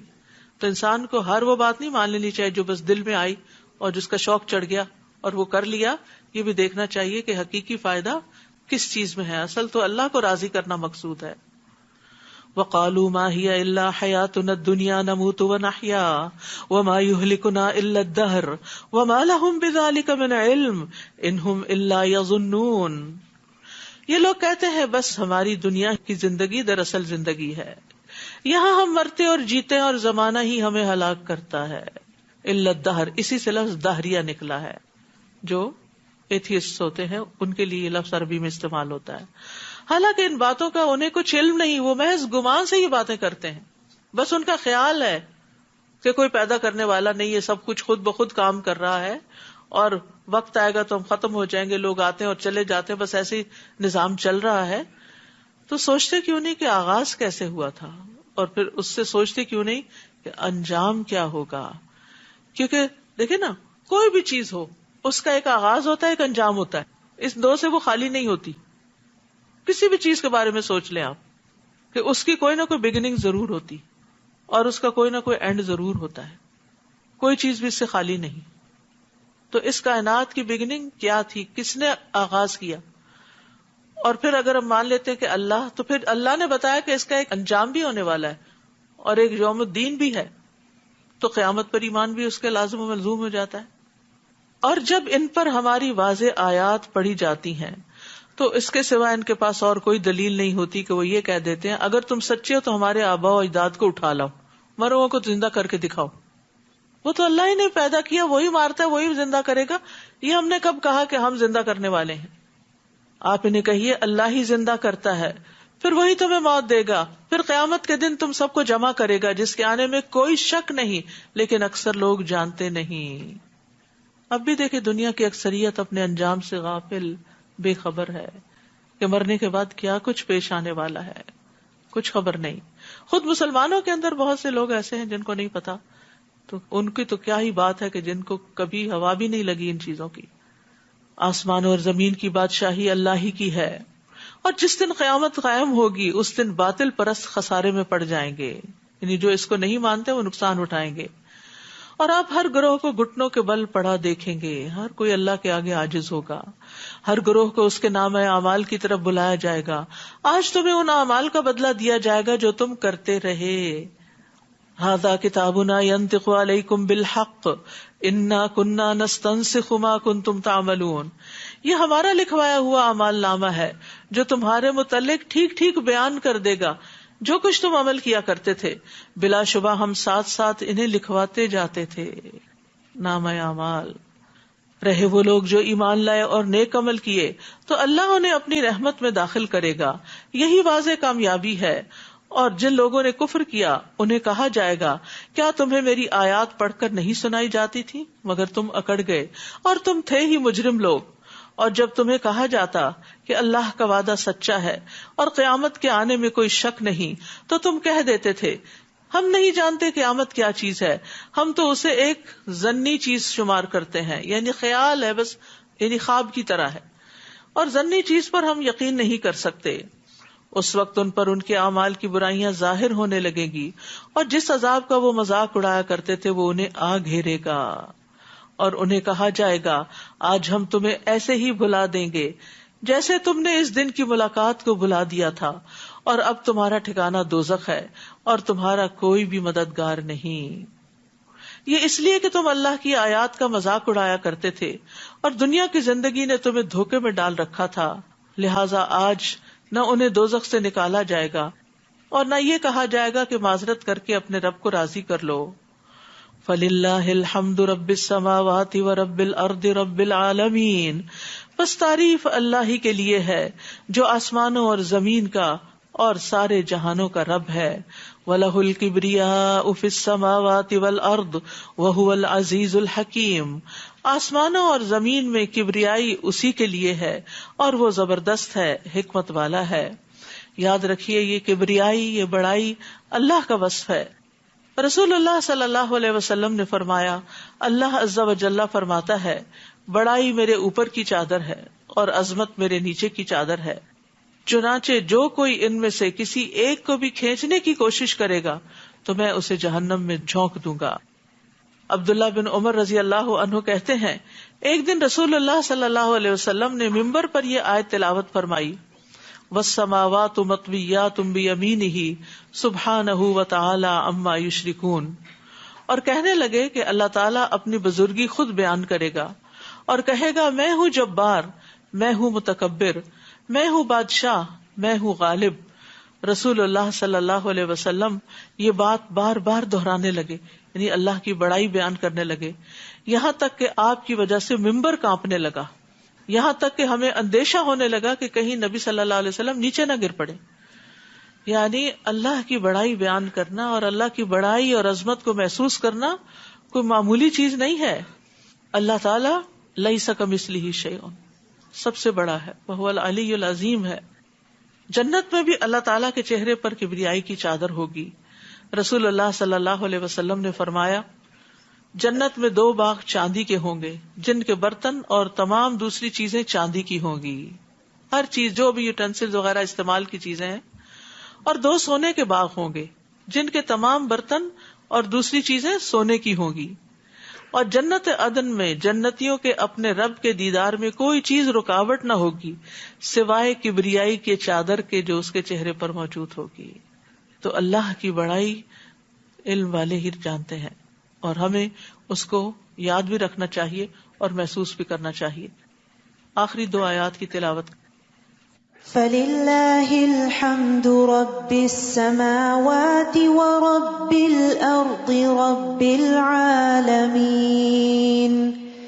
وَلَهُ الْكِبْرِيَاءُ فِي السَّمَاوَاتِ وَالْأَرْضِ وَهُوَ الْعَزِيزُ الْحَكِيمُ. فَلِلَّهِ الْحَمْدُ رَبِّ السَّمَاوَاتِ وَرَبِّ الْأَرْضِ رَبِّ الْعَالَمِينَ وَلَهُ الْكِبْرِيَاءُ فِي السَّمَاوَاتِ وَالْأَرْضِ وَهُوَ الْعَزِيزُ الْحَكِيمُ.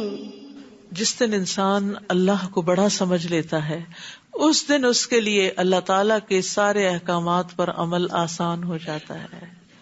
اصل مشکل ہی یہ ہے کہ ہم نے اللہ کو پہچانا نہیں، اس کی قدر ہی نہیں کی جیسے قدر کرنے کا حق ہے. اللہ ہمیں سکھا دے، اللہ ہمیں سمجھا دے. وآخر دعوانا ان الحمد للہ رب العالمین. قرآن مجید کو بہترین طریقے سے پڑھنا آپ کے لیے، آپ کے بچوں کے لیے بہت ضروری ہے. تو الحمدللہ تعلیم التجوید کا کورس آئندہ پیش کیا جا رہا ہے، جس میں تجوید بھی ہوگی، ترتیل بھی ہوگی، اور اسی طرح بچوں کا مفتاح القرآن بھی، جس کی معلومات آپ لے سکتے ہیں. اور باقی یہ کہ یہ قوما کی دعائیں ہیں، اللہ تعالیٰ کی حمد کی، یہ بھی آپ پڑھ سکتے ہیں جب ربنا ولک الحمد کر کے کھڑے ہوتے ہیں. رکوع اور سجدے کی بھی اویلیبل ہیں. سبحانک اللہم و بحمدک اشہد ان لا الہ الا انت استغفرک و اتوب الیک. السلام علیکم و رحمۃ اللہ وبرکاتہ. پارے کے اہم نکات. توحید سے ابلیس اور اس کے لشکروں اور مشرکین ان سب کا دل تنگ ہوتا ہے، دل گھٹتا ہے. خواہش نفس کی پیروی کرنے والوں کو علم فائدہ نہیں دیتا. دل کی زندگی علم کے بغیر نہیں. علم حاصل کرنے کی اور ایمان کی جو لذت ہے وہ جنت کی نعمتوں کے مشابہ ہے.